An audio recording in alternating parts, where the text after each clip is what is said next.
aprons in the NBA could become a real problem. I don't get it. I don't know how my own taxes work. I'm supposed to know what like the Knicks tax threshold means or something. Like I just don't understand it. And I've been pretending for a long time. I'm like, got it, man. In its simplest forms, you don't want to spend so much that because you spend so much, you're not allowed to do other things. That's what they've created. Is that if you spend too much, you can't do other things unless you really hurt your team. See the Phoenix Suns. We're unsportsmanlike. There are some things you wouldn't mind being stuck with, like a large unexpected inheritance. An always on the verge of death phone that has to be plugged in just right so it charges is not one of those things. Switch to Verizon and we'll pay off your old phone. Up to $800 via prepaid MasterCard so you can get a new one. Just trade in any phone from our top brands on any unlimited plan. With new line on My Plan. Additional terms apply for trade-in and pay off your phone offer. See Verizon.com for details. Robinhood Gold members can now enjoy the VIP treatment, receiving a 3% IRA match on annual retirement contributions. With Robinhood Gold, the perks of the high net worth are now available for any net worth. The new gold standard is here with Robinhood Gold. To receive a 3% boost on annual IRA contributions, sign up at Robinhood.com/gold. Investing involves risk. 3% match requires Robinhood Gold $5 a month for 1 year from first match. Must keep funds in IRA for 5 years. Go to Robinhood.com/boost. Robinhood Financial LLC member SIPC. Gold membership is offered by Robinhood Gold LLC.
7 o'clock in St. Louis. You are listening to TMA. Tim McKernan, Doug Vaughn, Martin Kilcoyne, Jackson Burkett. Chairman Kurt is ill today, Doug. Oh, no. And Jackson, you have a diagnosis. This is not a HIPAA violation, though. Head cold. Yeah. Huh. I think everybody on the dais has had that except you, Doug. It's interesting. Yeah. Maybe that healthy living is treating you right. Eating that bucket of yogurt in the morning is working. Well, it could. I think when you always feel like you just got hit by a beer truck, and I don't mean a Bud Light truck, I mean like a heavy German lager, when you feel like you've been hit by a beer truck, maybe you don't notice it when the smaller stuff hits you. So you always feel terrible is what you're saying. Yeah, pretty much. Okay. You got hit by a German lager It feels truck? like a big, heavy German lager beer truck ran over me. How about this from Lisa? And Jackson, you call her a gem? Yes, that's correct. She says, morning, guys. Be safe today. It's from Lisa. I woke up this morning, Doug, and I was under the impression that the snow in the St. Louis metropolitan area was, if it was going to be coming this afternoon, this evening. And so I was surprised to see the snow coming down. And for those of you in the St. Louis metropolitan area, we have some snow on the ground, and the roads they're okay. Watch this high pitch. They're okay. Yeah, they're not bad. But, you want to be careful. I was telling Doug Martin as I was arriving here via Olive that there was a gentleman, and he was going about 60 on Olive, not on 270. He was just putting it to the test. Oh, my God. I don't know. He was weaving in and out of traffic, and I'm like, I'm going to see this guy flip over, and I guess I'm going to have to... Yeah, that'd be a problem in mid-August, let alone with snow on the ground. It was quite a situation. But as I also told Doug this, and this is my mom's goodness, and then, Doug, I represent badness. Oh, gosh. But she would say, I'd say something like, look at this ass. And she'd go, well, I just always assume that they're in a rush and they need to probably get somewhere because somebody's sick. And I go, well, that's such a beautiful perspective. Whereas I'm just assuming this guy's just left pops. He's just an asshat. Yeah, you just let it go. Don't worry about other people. Because after they pass you going 60 miles an hour, you will forget they ever did that 5 seconds later. That's right. It won't even be part of your memory bank. The reason I bring it up is because you can, if you would like to, go 60 miles an hour. I would just say the risk-reward calculus might be upside down. Right. You see it all on the highway in weather like this. You see guys putting a car through the paces going 70, 80 miles an hour, and then you see some going 25 and 30 miles an hour, and everything in between. I went up north 270 from 44 to Olive, and it was about 50 miles an hour or so for everybody. It wasn't too bad. My favorite thing on the highway is if somebody just blazes by you and they don't give you the finger, but they give you the look like, Grandpa, get out of my way. And then about 10 miles up the road, the state troopers got him. Right. There's always a certain feeling there that that's just nice. gotcha. The total package texts in that was me. I'm an ass. So there it is, Doug. The total package was the one going 60 on Olive this morning. Could have made a citizen's arrest. When he gets pulled over, license, please. Package, first name, total. Hands him his ID. What a hilarious analogy, Doug. You always make me LOL in the morning. Thanks for that. I agree with Lisa. Be careful today, guys. I won't insult you with the weather report here in Sanibel today. That's from Sharon in Sanibel / Clayton, and she is dunking on us. How long for is this living here. vacation? It's refreshing to see rich white women. Is it refreshing? So she's been in Sanibel for months. Well, if you reside in Clayton, there's a good chance you can also live in Sanibel. Sanibel all winter long. Well, is she there for the winter, or is she? I think at this point, it's just starting to look that way. I think for tax reasons, she might get to 6 months, but somebody will check into that and text in. Okay. You can text in 314-399-9646. I guess you can call in, Jackson. You tell the people. Jackson's going to put you on the air. Jackson's going to put you on the air, even though Cameron Kurt's not here. Callier and Thompson phone lines. Unbelievable. Yeah, I'll just mute my mic and answer the phone. How about this guy? You might hear some of it, but, too bad. Gotcha. I'm doing it for the people. I don't want you to mute your mic, and I'll tell you why. I like background noise, and I'm going to tell you why. Last night, we're playing a Nolan Gorman clip on the 2 Fox, talking about his move around the infield, having to be ready at any position. And as I'm listening to him talk, I can hear, Brown and Crouppen, presenting sponsor.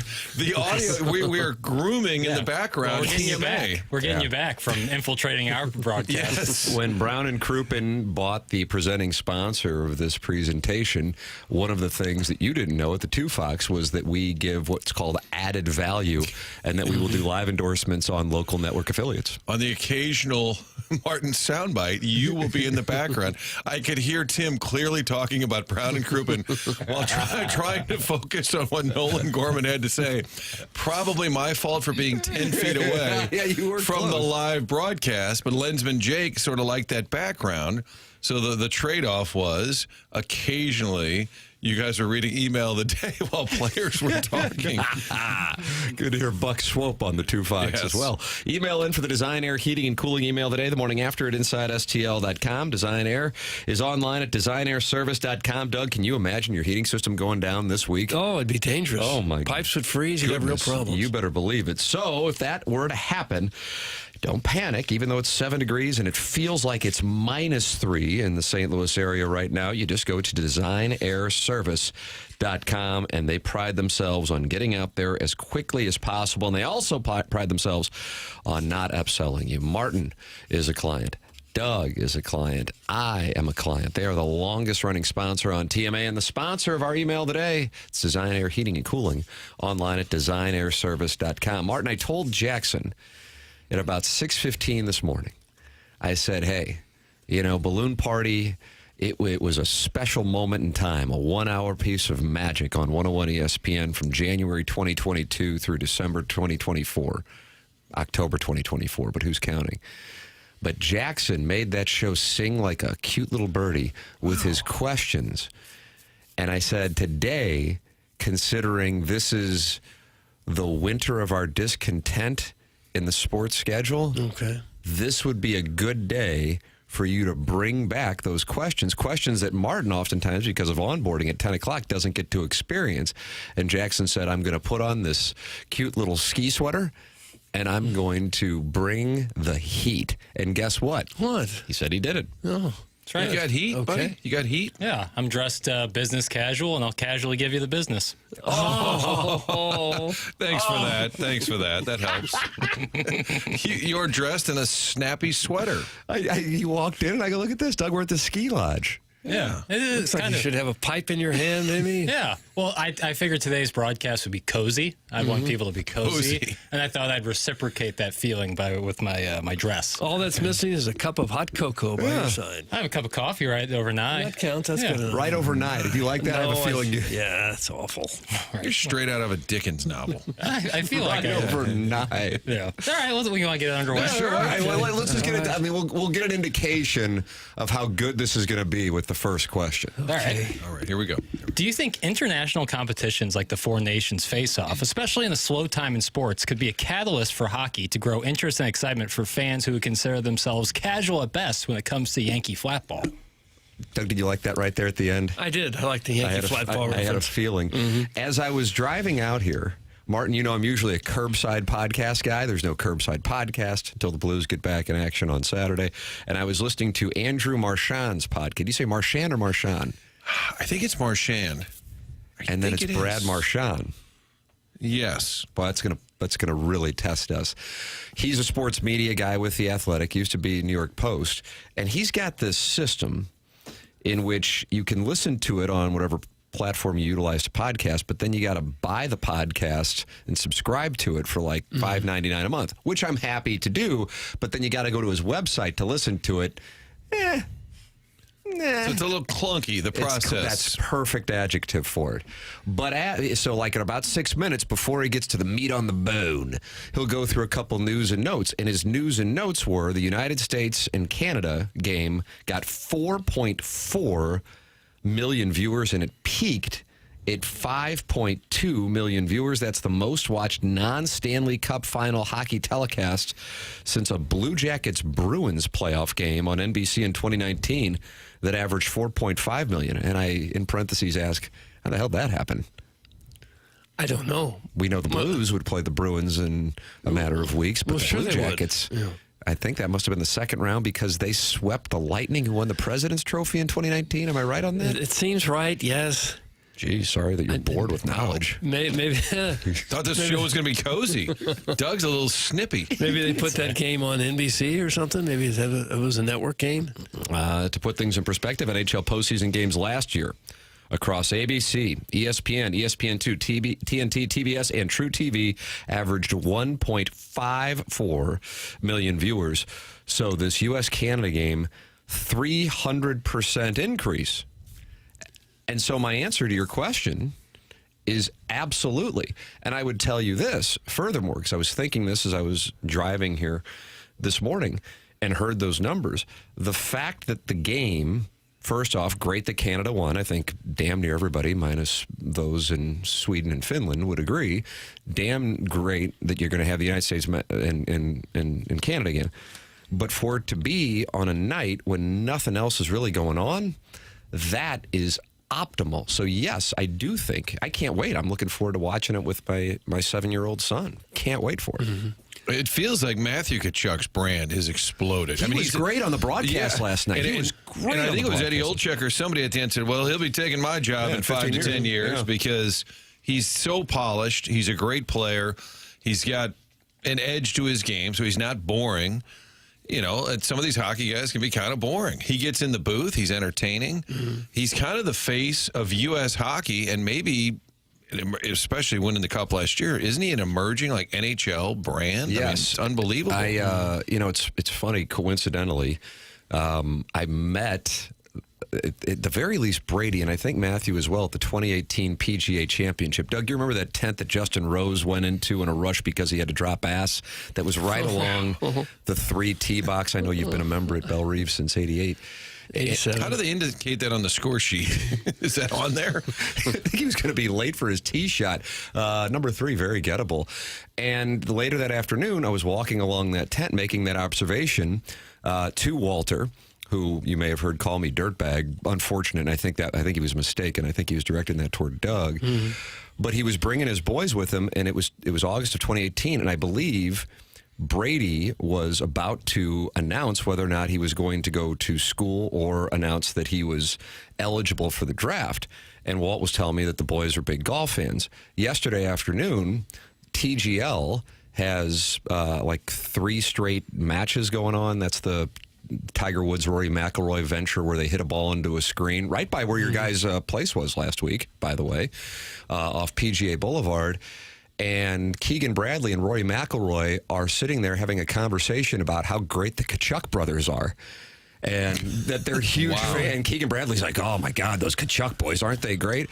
And I'm thinking to myself, for 2 guys who are going to that game or that PGA Championship as fans, now 2 guys who are playing it, including one of the biggest names in the game, are sitting there talking about them.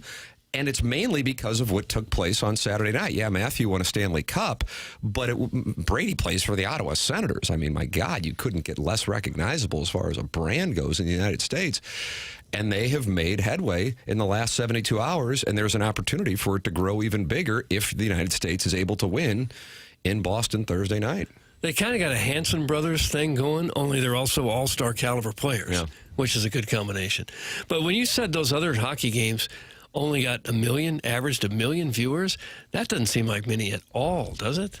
What, 1 out of 350 people in this country were watching, and that's it?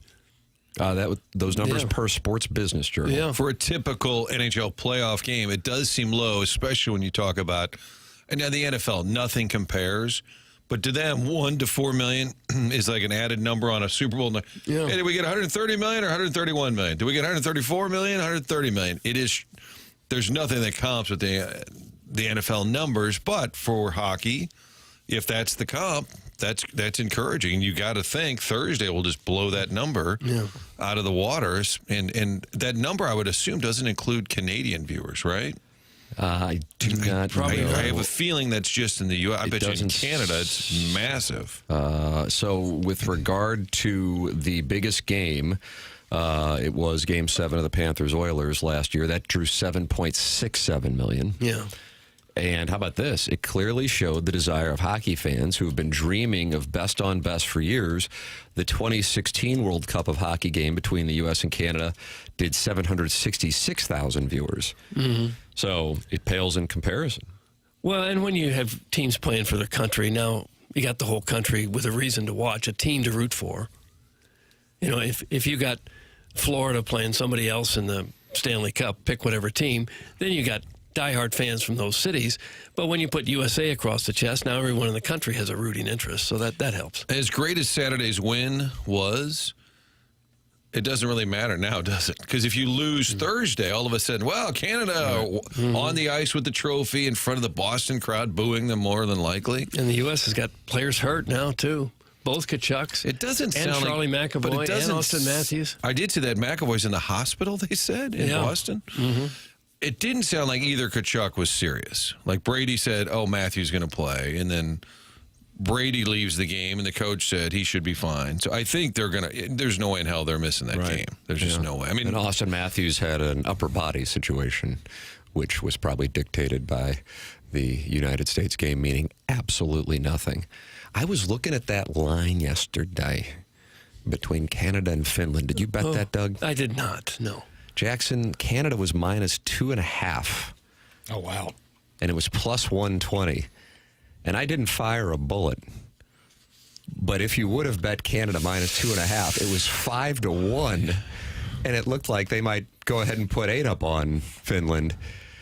And then Finland with a backdoor cover right there in the final couple of minutes. Oh, cats and dogs. Cats and dogs. And at the same time, if you are betting the Finland-Canada game, we'll be doing a private podcast for you and staging an intervention. We'll be at your door soon. Yeah, it's tough. With a car and a ride to a special place. The logic also probably would have been betting Sweden yesterday, too. Yes, but as it became clear that game would have no bearing, Sweden became a favorite. Plus, the United States was sitting people. Right. I would like to see the percentage when the other team pulls the goal, because Binnington's in goal. There was 4-0, I think, and there was 4-1, and all of a sudden 4-3. You're like, oh, my God, is Canada going to crap the bed? This will ruin the whole narrative. Because it felt like a Blues game where the other team pulls the goal, it's almost automatic. They score. And, yes, they have a man advantage. Yes, it happens. But I'd like to see the percentage, because Binnington and net, I was having some Blues PTSD with the other team pulling the goalie, scoring goals late, got it to 4-3. Yeah. Backdoor cover. Can you imagine if they had crap the bet on that? What that country would be doing today and losing in that fashion. I gather Binnington would be the one catching a lot of the hell just because he's the goaltender and that's the nature of the beast. And he already went into the game. I was watching the pregame show and the conversation. And that show is outstanding. I know it doesn't have the recognition of Charles Barkley and Shaquille O'Neal and Kenny the Jet with Ernie Johnson, but I enjoy that program. Biz certainly being the straw that stirs the drink. But they had Tuukka Rask. And contrary to what you think, Jackson, Tuukka Rask actually played goalie for the Bruins in that 2019 series. Jackson mistakenly thought it was Patrick Waugh, but Tuukka Rask was back up there, and he said... Surprising that they sat Waugh for that one. Tuukka Rask said, well, I know Jordan Binnington will be comfortable playing in this building. And then Liam McHugh goes, yeah, since he went up there and won the Stanley Cup in Game 7. He goes, yeah, thanks for bringing that reminder. Friendly reminder. Hey, Libby, Sweden has some great sweaters. What say you? That's from Eric in the Central West End. Rank the sweaters of the four nations, Jackson. Doug, Jackson has this uniform Twitter account. Okay. Just for my sake, USA #1, baby. Thank you, Larry. Canada, too. I love Canada's. I really like the maple leaf. Finland 3, Sweden 4. I'm not a big fan of the Swedish uniforms. Wow. You're sideways with Eric in the Central West End. It's just don't have the colors. It's a little highlighter. Blue and gold, like St. Gabriel's. Yeah, but it's like all gold, it feels like. St. Gabriel's is all gold. Well, but that's because of the banners. Okay. I'm not going to say anything because I agree with it. Heaven's sakes. Yeah, but U.S. and Canada for sure, 1 and 2 by a mile. I really like USA's. Over-under on fights in the first minute of the game on Thursday. Do you think we're going to see the boys scrap again, huh? I don't think so. You don't think so? No, I don't think anyone wants to take the chance of starting out on the power play or getting a key player hurt at this point. I think they'll just play. I agree. So if we set the over-under at 0.5, you boys are going under? 0.5. I'll take the over. Wow, Jackson Burkett. I think I'll take the over. And it has to be in the first 30 seconds? Over-under on the fights in the first minute of the game. The Canadians could be so jacked up that they're all ready to fight somebody. So it's possible there'll be one fight. I can't imagine there'll be brawls breaking out at the start of the game, though. How about a punch during the anthem, Doug? Wouldn't that set the tone during the Canadian Mother of anthem? mercy. Wow. I like that Boston singer. I remember him from the Cup. He looks like he's the maitre d' at your local Italian restaurant. Little heavy-set fella, jet black hair. Looks like he could have been in The Sopranos. And he comes out and just belts it out. John Lithgow's Harry Henderson is in the Air Comfort Service text inbox and has a two-part question for Jackson. Jackson, are you taking questions? Sure. Can Jackie Boy tell us who the United States starting goalie is? And if so, can he tell us which NHL team he plays for? Martin just exhaled. He knows. Oh, It's not going to go well. Some are saying he may be the best American-born goalie I ever. don't know about that. I can't.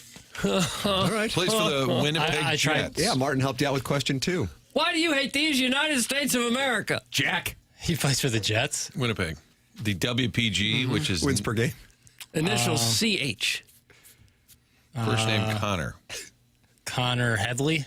Oh! Connor Is that the Hedgewick. gift card guy? Connor Hadley. Second letter E. Stick with Headley. Connor Rock and roll, shop some gold. Connor Hellraiser. HCL. Close. Everybody's getting laid off. First you get a raise, and you get laid off. Same week. That's a roller coaster. I don't know. I don't know the gentleman. What's his name? Hellebuck. Okay, Connor Hellebuck. Have you heard the name? No. Never You've heard heard that name. No, I have not. Oh, my God, Jackson. That comes from Bones, who used to caddy for Phil Mickelson and Justin Thomas. I like when they used to throw the football around when they were waiting to hit a shot. You ever throw a football around the golf course? Pretty fun. A lot of space. I don't This is think a I bright, have. shiny object, Doug. Don't let him Oh, distract it's like a good day. You got a lot of space. You can toss the pigskin around. Yeah, I don't think I have. Pretty ever thrown folksy. a football. I've never heard of the gentleman. Sorry. You think the Bostonians will boo the Canadian national anthem Thursday, assuming Jackson will be booing our national anthem with his commie brethren from the north. That's from Mario, and he's in Charlotte now. Funny. If any city would boo, it would be probably Boston. Yeah, it's kind of the maybe perfect spot. Philadelphia. Yeah, I was about to say Boston Would or Philadelphia. St. Louis boo? I don't think so. No, I don't You think St. so. Louis would, Wow. Jackson? Yeah. Yeah. I In this think format? I think pretty much every American city would. If people are going out for the hockey game like that. I was at a Blues game right after booing the national anthem in Canada became a thing. Right after they hit Canada with tariffs and they started booing up there. I was at the next Blues home game and they played a Canadian team. There was no booing at Okay. all Maybe during I'm the wrong. Canadian anthem. It's not to say it won't happen now. That I think the stakes are a tempers little have higher. escalated a little I bit. saw an article yesterday that for about 4 seconds there were some boos in Boston during the Boston-Finland game. Yeah, I saw that spattering. a Jackie, smattering. Yes. you and I should go to the Blues game Saturday for 2 reasons. They play WPG, Sure. meaning you could see CB, assuming he plays, up close and personal. Wow. And then we could determine whether there are boos for the Canadian national anthem. about that? It's a 2-for-1. Missouri plays at Arkansas at 7 p.m., so I'll be indisposed. Okay, never mind. Martin, did you hear what Jackson thought WPG stood for? Yeah, unfortunately, I am new here, but it came up in onboarding. But that's like out of the context. It was in this stat sheet, and I thought it was a stat, not a team. Oh, okay. Like Winnipeg, like Doug, you always talk about we have more time. I love Yeah, Good Morning plenty of Grant, time. but he could have wrote out Winnipeg. He could have. You got to know your host, and I, clearly don't know. All right. Yeah. So wins per game. Ideally, you get 1 win per game.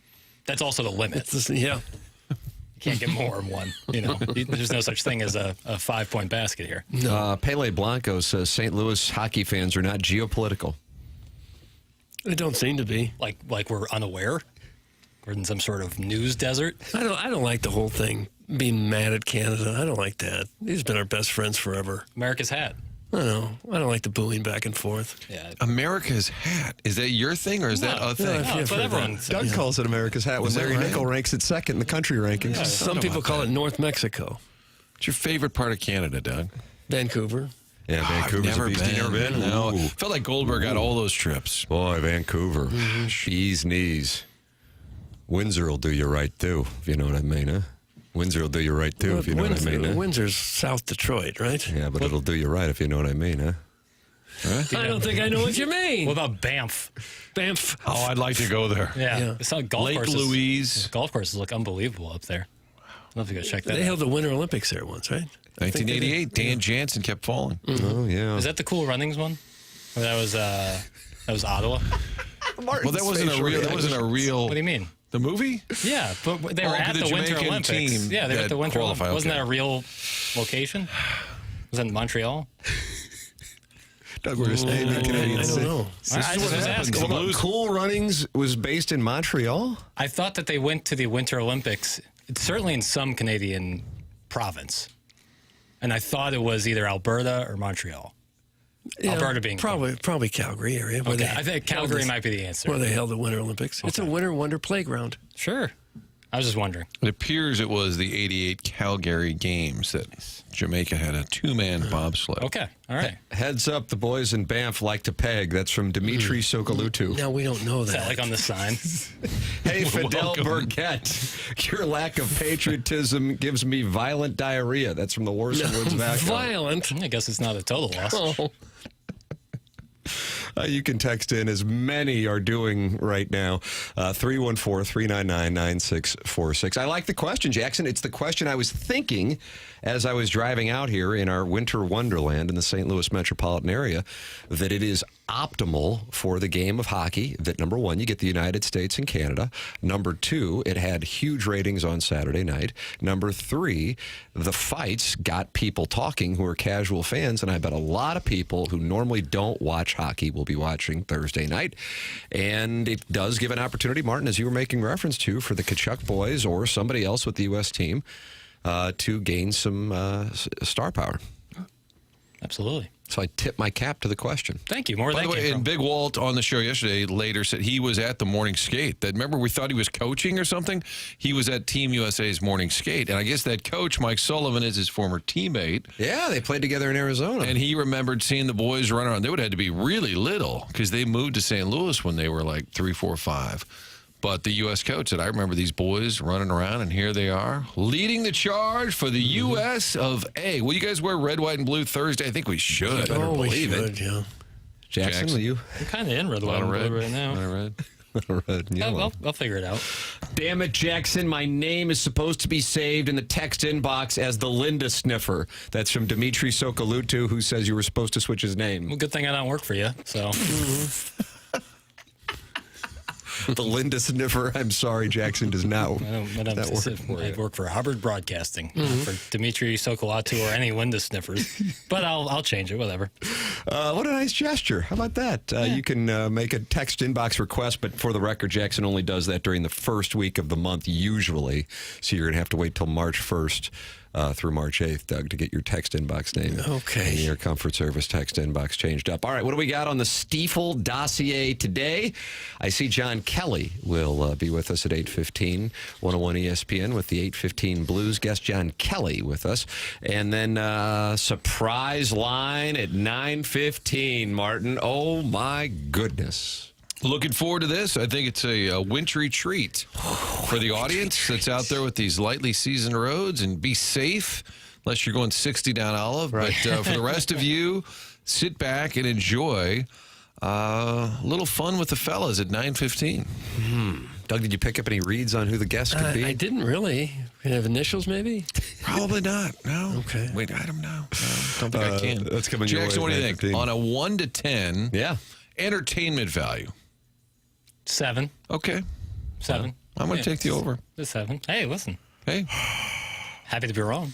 Okay. I think it's got hockey ties. That's what I'm going with. But who would it be? I don't know. Who would it be? Could it be Mark Milton? Could be. Yeah. Oh, yeah. Yeah. Yeah, he's a rangy defenseman. And he's an important guy. He's a IRS penalty killer is what he is. That was really good. And he's an important guy, especially this time of year now that we're hip deep in tax season. If you're currently sideways with the IRS, you've got problems, mister. You could be facing IRS criminal investigations or maybe just unfiled tax returns, tax liens, bank levies, wage garnishments bothering you. These are big problems brought on, of course, by the godforsaken tax man. If you've got that kind of issue going on, there is someone here to help. His name is Mark Milton, and he is the STL tax lawyer. His website is stltaxlawyer.com. Mark Milton and stltaxlawyer.com provide a local and holistic approach to tax resolution. Don't be sucked in to the out-of-town tax resolution groups you hear about on TV and radio. Mark started his legal career with the Department of Justice Tax Division in Washington, D.C., where he represented the IRS in tax cases throughout the country and received the DOJ's Outstanding Trial Attorney Award. This guy is one of the best in the entire country, and now he's here in St. Louis to help you solve your tax problems. So if you have any kind of IRS issues, contact Mark Milton at stltaxlawyer.com today, and you'll be saying, hey, I'm not guilty, I'm with Milty. Remember, the choice of a lawyer is an important decision and should not be based solely on advertisements. Aaron in St. Chuck has pierced nipples, and she is guessing Tony Twist. She is guessing Tony Twist. I'll write that Pretty good guess. I'll write that down. By the way, multiple people texting in that the Boston anthem singer is actually a bartender at the game. I did not know that. They said he runs upstairs back to a beer stand and serves up some frosty Sam Adams. That's a man of the people. That's meat and potatoes. I like that. That is meat and potatoes. You're exactly right. You're welcome to call in. Jackson's going to put you on the line, even though Chairman Kurt is ill today. 314-974-0101. You're always welcome to text in, 314-399-9646. And then 200 people are hanging out in the YouTube chat today and talking it over. You can go there, youtube.com/TMASTL. Subscribe to the TMASTL YouTube channel. That is brought to you by the Air Alliance team. Tim McKernan, Doug Vaughn, Martin Kilcoyne, Jackson Burkett with you. The program is called The Morning After. It's presented to you by Brown & Crouppen on 101 ESPN and the TMASTL YouTube channel.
Boston Bruins ain't backing up. Media says watch out for Rask. Bennington is up for the task. Load your players with Gloria. I can feel a sense of euphoria. One more round, that's what's up. St. Louis Blues are coming for the cup. Oh, yeah. Are we really coming for the cup? Connor Hellebuck's going to find out on Saturday. Yeah. One more round, that's what's up. St. Louis Where are we in the wild card right now? 8 points, yeah. 49 years in the making. Doug's index. Yeah. Let me check the index. Can I be you guys want to take master take? Oh, yeah. I want Canada to win. So Binner and Colton Parayko come back fired up, ready to lead the charge for the Blues. They're so inspired by what they did for their home country. They come back, shoot through Doug's index, and lead us back to the postseason. How do you do? Maybe if you were a true American, you'd root for the United States to win. I'm a and true Blues Parayko fan. And Bennington to come back and say, hey, I got to prove myself all over again. Oh, my gosh. Listen to this guy. Yes. Benner's going to need to come back, stand on his head. I wish I knew what that context on that was. Caller or host? Probably going after the cat. That was usually the theme. That's where the rights holder and balloon party thing would come from. You're welcome to call into the program. Chairman Kurt is out today, ill, but Jackson said, I'll answer the phones. I can do it. All right, so put him to the test. 314-974-0101. It's TMA, presented to you by Brown and Crouppen. Tim McKernan, Doug Vaughn, Martin Kilcoyne, Jackson Burkett with you on the program. And we have a surprise guest lined up on the Stiefel dossier at 9:15 in the Design, Air, Heating, and Cooling email of the day. Coming your way at 10:50 and 101 ESPN as your shot to score a pair of single-session tickets for the 2025 State Farm Missouri Valley Conference men's basketball tournament. That will be the prize for today's Design, Air, Heating, and Cooling email of the day. The MVC tournament is hitting the court March 6th through the 9th at Enterprise Center. All session and single-session tickets for Arch Madness are on sale now. Text in to win. Or email in to win, the morning after, at InsideSTL.com. I know Joe Lunardi is going to reveal his bracketology coming up here in about an hour, and we'll see where Missouri is after an undefeated week. And meanwhile, Illinois continues to struggle. I think he's going to have Missouri at a 5 seed in this tournament. I think he's going to have a dangerous 5 seed. Well, it won't really matter. And if they can beat Alabama tomorrow night, by the time he releases the updated bracketology on Friday, I think they could be a 4 seed. 4 seed seems like the ceiling at the moment. All right.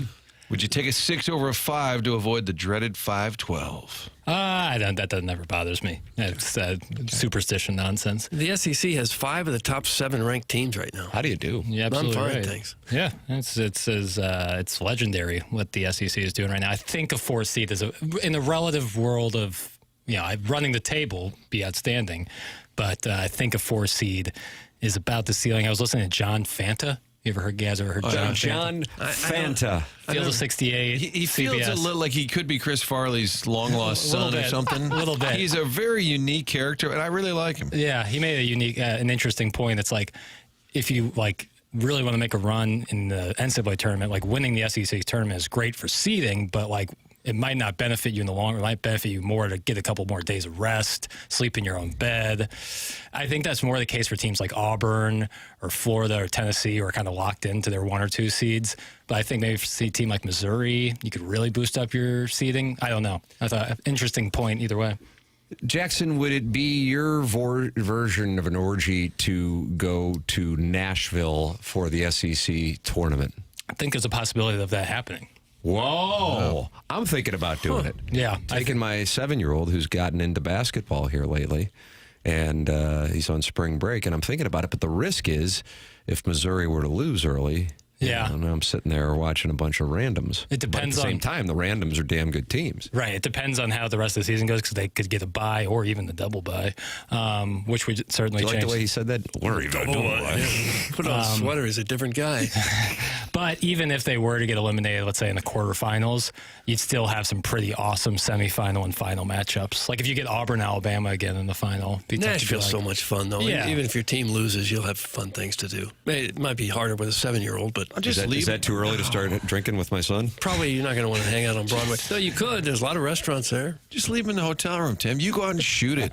Just lock him in there. One of the basketball pundits, maybe John Rothstein, one of those guys, some of them are just exhausting with their I like basketball tweets and takes. I like Rothstein. And they were quoting Todd Golden, the Florida coach, and I just kind of caught the bottom of it that said, who could make a deep tournament run that nobody's talking about? And he said, Missouri. Yes. And I was like, Tiger. How about that? And then I looked up, and the question was, who do you think in the SEC, other than Alabama, Auburn, Florida, A&M, and it was like, Tennessee, all the great teams, other than them, who do you think can make a run? And I went, oh, well, okay, that kind of limits the field. Certainly, yeah. But, I mean, that would be, you can add this to the list. Porter Mosier talked about how good he thinks Missouri is. Rick Barnes has talked about it. A lot of coaches are impressed by the Tigers.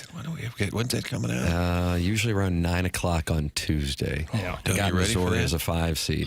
Yeah, I think what 5 if is Joe about right. Lunardi's the surprise? On Friday. Oh, my goodness. What if Joe Lunardi with a surprise guest? I mean, he is coming on. The guest is coming on at 9:15. Oh, that could be perfect timing. It's him, isn't it? That's who it is.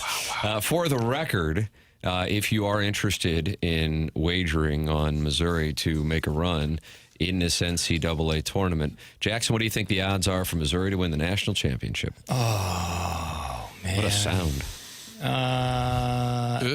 18-1. 18-1. That'd be plus 1,800. So that's those would be a lot higher than that. Yeah, exactly. 35-1. Iowa State, for the record, is that exact number, and they are number 8 in the country. Okay, they're that was 50-1. Bad guess. Yeah, 50-1 is probably a good guess. I'll say 51-1. Oh, Doug is getting good at this. The correct answer would be, I guess, 65-1 because they're plus 6,500, courtesy of the University High School. I was able to do that on the fly. Martin Marquette is plus 7,500, and they are ranked 16th. Missouri ranked 15th. Kind of trending down right now. We're struggling a bit. Now, a team that's trending down, but right there with Missouri and Marquette, Illinois. They're plus 7,500. How about that for a while? I bet a lot of Illinois fans would be like, well, I don't see that happening right now. Yeah, I mean, as they've been playing lately, if they get back to where they were at the beginning of conference play, I think sky's the limit. But they've been playing some rough basketball. I mean, that second half against Michigan State was so brutal. And they got a murderous schedule here in the next few days, they play five out of the next 6 are ranked teams. They've got Duke, and I'm like, you're in the heart of your Big Ten schedule there. God bless them for doing it, because we all want to watch big games. You don't see that very often where there's that non-conference, big-time tilt, and it's getting late in your conference schedule. Hey, I mean, to their credit, they played Tennessee. They play everybody. They played Missouri, and now they're playing Duke. God bless them, in addition to the Big Ten schedule. For the record, to reach the Final Four, Missouri plus 1,500. So that's where you get 15-1. And Illinois is plus 1,800, 18-1. Auburn is minus 150 to make the Final Four. Oh, yeah, really? I mean, they're so loaded. I hate Bruce Pearl, but God, they're really good. Does anybody like Bruce Pearl? Auburn fans, Bruce Pearl loves himself. Well, Bruce Pearl, Auburn fans, and who else? That's it? Probably not Tennessee fans, I have to imagine. That's it. Yeah. Auburn plus 290 to win the national championship. Duke plus 340, and then it drops down substantially. Alabama plus 900. Yeah. Why do you think everybody hates Bruce Pearl? I have my reasons, but, you know. Well, can you give us a few? Sure. We do have a show to talk. A good chance to share. Doug, what's the deal with this guy being cryptic in the sweater? I know that it's a thing, but he's just real slimy, and there were some comments he had last year that I really disliked. That it just was. He seems. What were his comments? I'm sorry. It seemed very selfish. He's very selfish. It gets political, and I don't want to get into it. But I really dislike it. Yeah, political. I really dislike Bruce Pearl. Yeah. It goes back for Illinois fans. He helped rat them out when they recruited Deion Thomas. I think he was at Iowa. Illinois fans have always hated Bruce Pearl, and then they had to beat him in the tournament. Remember their run in 2005? He was coaching at UW-Milwaukee. So Illinois had to get past the Panthers. Jackson, is it the Panthers of UW-Milwaukee? I believe it is.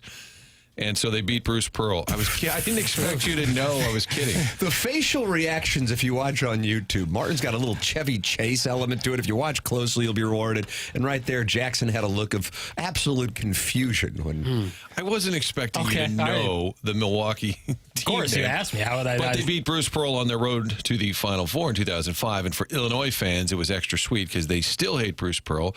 I think he could be pious, like when they were breaking the rules. What were they having, barbecues and things in Tennessee, which now does seem sort of laughable. I think he always was kind of thinking he was a little above the law, but he'd smile while he was doing it and shake your hand while he was doing it. Like, hey, what's the big deal? Oh, yeah, we cheated a little bit. What's the big deal?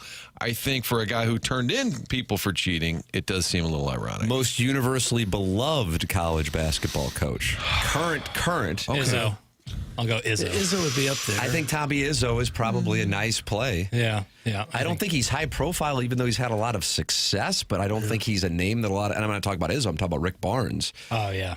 You know what I mean? Yeah. I think for college basketball fans, of course, they know him, but I think Tom Izzo transcends the game a little bit more than Barnes does. Yeah. And I feel like there's an appreciation for him. Yes. I think within the game, the other coaches and teams kind of respect him. And nobody hates Rick Barnes, other than Matt Stedman, who would always get mad because Barnes' teams were ranked. We've talked about this, and then people point out they made an Elite Eight. He made it to a Final Four. Stedman was convinced that he would always crap the bed. And a lot of times he did. We're kind of in a much like the Cardinals, in the transition period when it comes to college basketball coaches. We're like, is it a reset? A lot of the old guard is gone or moved on to different things. Like, Calhoun's obviously gone, Boeheim, Larinaga. Calipari's now coaching for Arkansas. It's Tony Bennett's gone. So it's kind of like we kind of need a new, and Izzo eventually, I assume, will retire. I don't know. I would think that if Missouri achieves success, I would think that Dennis Gates might be a guy who is liked, respected beyond Missouri fans. You know what I mean? I would think, yeah, it's. I don't know if he has a big enough personality to really catch on nationwide, though. But likable guy, but he's not a backslapping, joke-telling Charlie Spoonhour type that everybody instantly falls in love with. Because a lot of college basketball coaches, it is a personality-driven. Right. You think about Lou Carnesecca and Jackson Sweater. And Jackson Sweater. Is that what is that a tribute to Lou Carnesecca? A little bit, yeah. A little bit. I'll take that. Do you know who he is? No. I picked up a Reed Martin, and I had to take the pot down. I'm sorry. Is Patino. Is Patino more likable now, though, because he was gone for a while, and now he's got the Johnnies? It's not quite a blue blood program. I think people like my age barely know about Rick Pitino. Like casual sports fans know like a little bit about him and how he's like. Frank just went off the road. I just don't think people like really know. And nowadays, coaching up the Johnny is real nice. Like I think people, You like that, Doug? Coaching up the Johnny is real nice. Like. He's a great coach. There's no doubt about it. And hasn't everybody had a thing with the secretary in a restaurant? Clip that off. Things happen. What would mean more, a Missouri national championship in basketball or a national championship in football? That's from the 314. I have to think about this democratically, and it would mean a lot more for the university for them to win the football championship, despite my personal feelings that I would probably feel a little stronger if it was basketball. I respect that answer, and I think that's an accurate reflection of both the fan base and Jackson's feelings, without question. It would be better for the university if they won football. College basketball related, coaching related. I got sucked in by a headline, and I clicked on it because I saw it in multiple places that said LeBron James trolls Doug Gottlieb, who we discussed on the show. I saw that Twitter tweet yesterday, and so I was thinking, what did he say? What did he say? Well, it was merely a tweet. But he was dunking on Doug Gottlieb because there was a tweet that said, Doug Gottlieb and Green Bay have not won a basketball game in 3 months. The Phoenix are 2-24. And LeBron tweeted, earned 2, not given. Got to give him credit, though. And then he does about 20 smiley faces and then a bunch of poop emojis, I believe. That's correct. And I guess Gottlieb had been critical of James in the past, calling him a bad basketball parent. Yes. Criticizing how the Lakers had treated Bronny. Yep. He did state, Gottlieb, that he thought Bronny could start for Green Bay.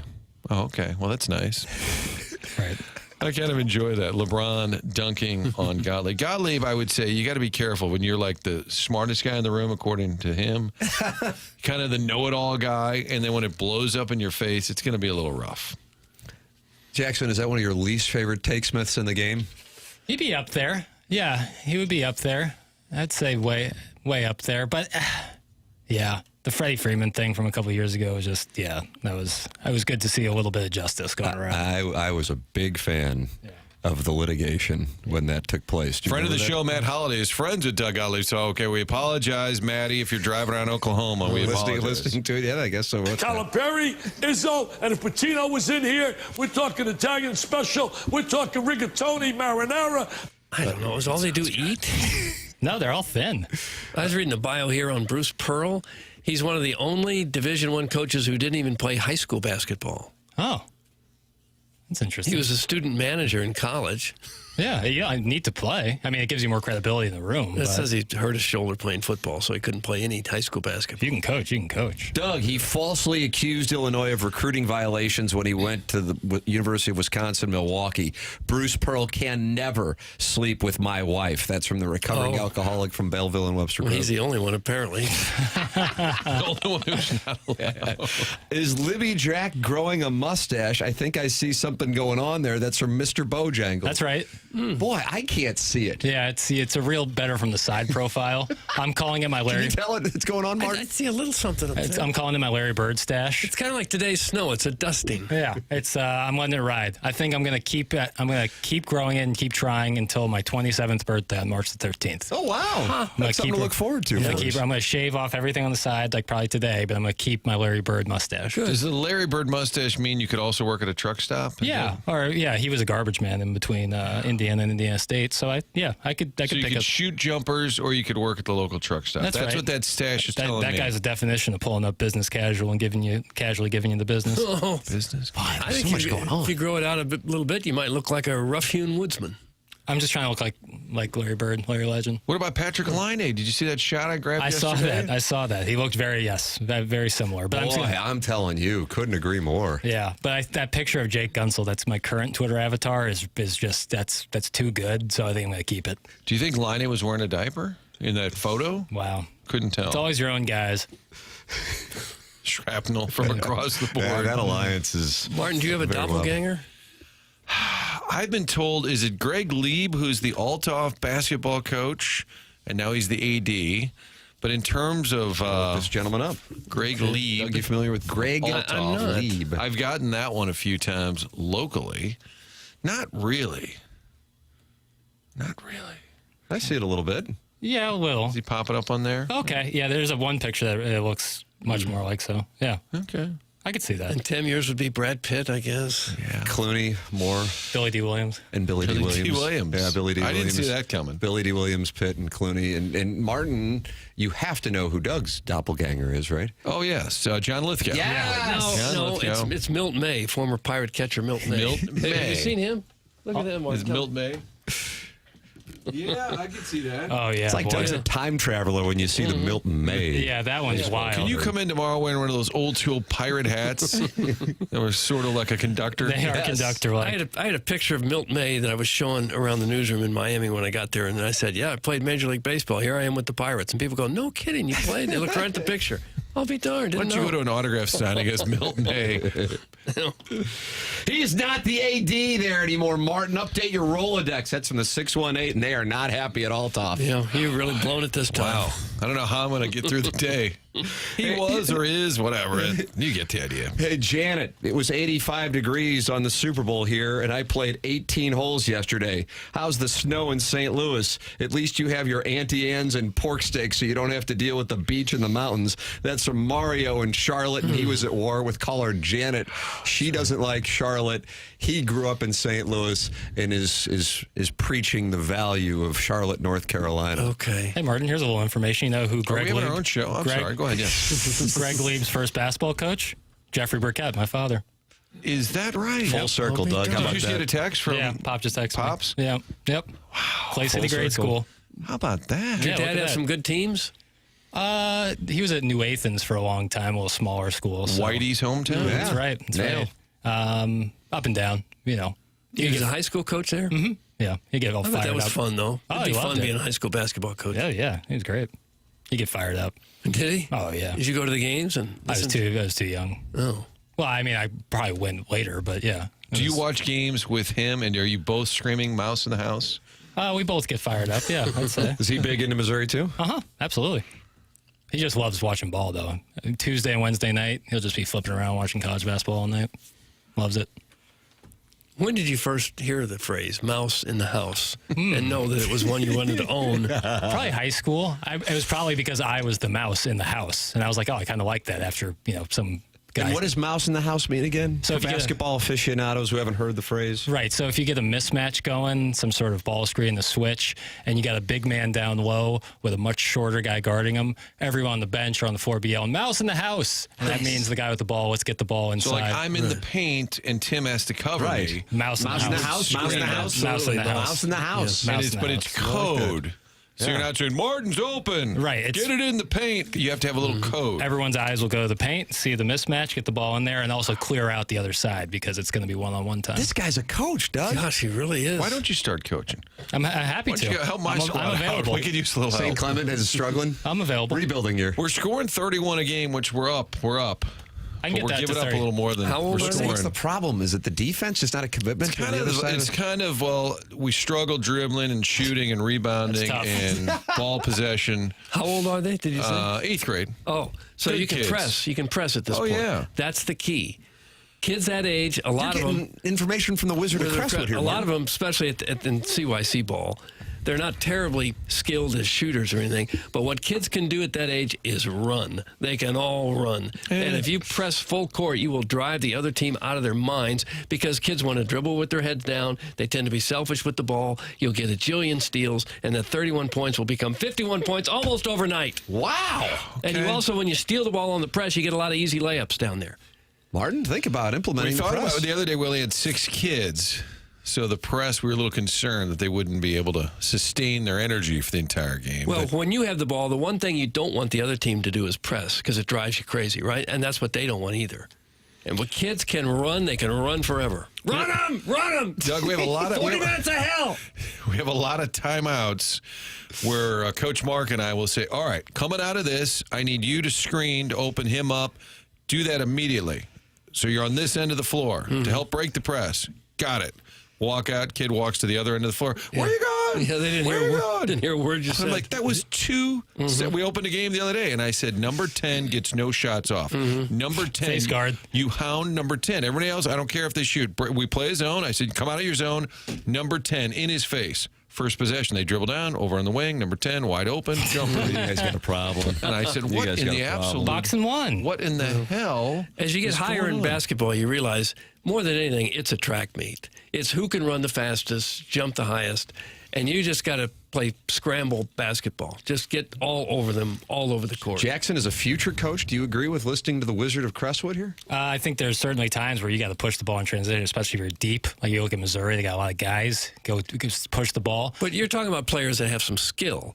You're talking about CYC grade school basketball. You're talking about kids. I don't think JJ Redick talked about this recently. I don't really think it's super beneficial for kids' development to just constantly press. And I think developing half-court offense skills, like Martin was talking about, like that's probably better. If you're trying to win, absolutely. Zone press, too. Zone press. Like, not man, because man just clear out. Half-court skills come when you're older. Anyone can learn to set a pick pretty quick. But if you can't learn to get up and down the court and play at a fast level, you'll never play even high school ball. No, I agree. No, 100%. But I think you'll see it like why these guys in Europe come over to the NBA and are so good is because they're so solid fundamentally, and then they can build upon that because from day one, it doesn't matter if you're super tall or super short. Everyone learns to shoot. Everyone learns to dribble, and that's kind of not the case in America where if you're really big in the middle school, it's like you're going to learn post moves. What happens when you don't grow after middle school? You have no guard Jason skills. Tatum learned to dribble and get outside at an early age, even though he was bigger than everybody else. Right. He could handle the rock. I'm big into a fundamental base. Just really hammer that home, and then we build upon that. Why don't you come to one of our games? Here's what happens. And when we lose a tough game, then we go to the Village Bar and just crush it, okay? Oh, nice. What do you Seems say? like it seems either way. Win or lose, we booze. Either way, we win. And I want to say for the record, love our kids. Great kids. we have a lot of fun. Run him! Get in his face! We do have a great group of kids. I'm just kidding around. Would you like it if St. Gabriel's came out and played an exhibition, maybe help raise some money? We'd have to lock all the car doors. Oh, no, Doug, you hear that part right there? I mean, just in general, you want to be smart and safe. And When I was at Kirkwood, we pressed all the time. And when guys went to back-to-back state championships, guys got tired, they brought in 5 more and started running some more. Line shift. Drives the other team out of their minds. And the other teams generally aren't that deep, and you just wear them out. By the second half, they got nothing. So you're a Mike Anderson, Nolan Richardson disciple. Absolutely, yeah, especially for the younger kids. Yeah, if it's evident that they're running like the Billikens have a light bench due to a lot of circumstances. If I was coaching, we're pressing hard and we're gonna make it really tough on them and try to score in transition as much as possible. You ever see Vaughn play a lesser opponent because they'll press early and it's like 8-0 within like a minute. You got to be equipped for it. You got to be equipped for it. Ladies and gentlemen, this program is presented to you by Brown and Crouppen. They're online at brownandcrouppen.com, 314-222-2222.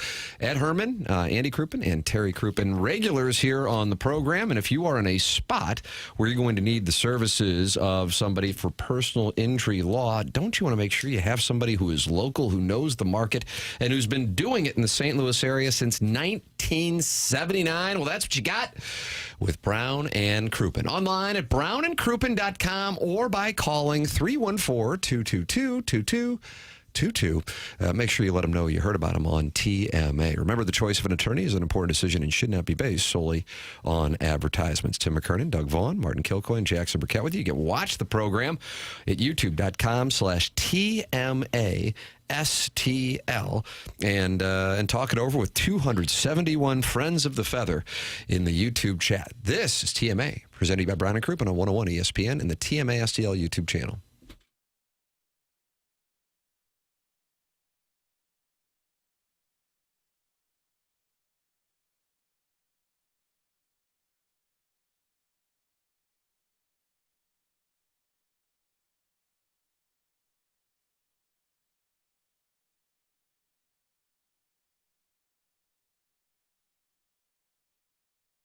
If you are looking to buy a home, if you are looking to refinance, what if you're looking to sell? Well, then you need the services of Stewie at Stewart's American Mortgage. You can call him directly on his personal cell phone at 314-324-4440, or you can Google the Bagel Loan.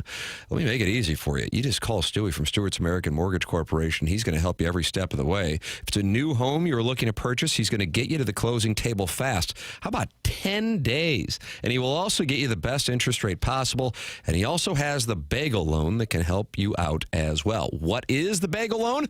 Well, if you borrow $200,000 or more, there's no underwriting fees, no appraisal fees, no title fees, no lender fees, and no closing costs. You can't get more personal service than getting the personal cell number of the advertiser. And that's what we have with Stewie. Call him directly on his personal cell phone, 314-324-4440, or you can Google the Bagel Loan.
This is Action Jackson with a Sports Center update driven by Johnny Londoff Chevrolet and Johnny Londoff Autoplex. U.S. and Canada on Thursday? You bet. Right here on 101 ESPN. Pregame at 6 p.m. Puck drop at 7 p.m. Again, right here on 101 ESPN. That was another Sports Center update driven by Johnny Londoff Chevrolet and Johnny Londoff Autoplex. See them at londoff.com. Chevy, together we drive. Are you kidding me?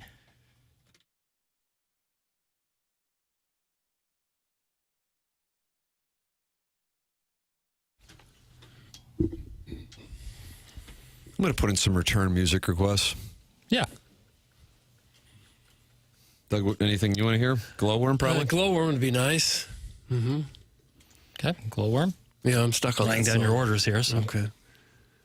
speak freely. All right. Beyond the Sea, Bobby Darin. That's a good one. Beyond the Sea by Bobby Darin. Rich Gould would always sing Mac the Knife when he did karaoke. Yeah, another Bobby Darin. That is. I feel like that might be on YouTube, Jackson, for... Okay, Mac the Knife. You've never heard of Mac the Knife? The Rich Gould iteration. The Rich Gould version may, in fact, be online. Oh, that'd be good. All right.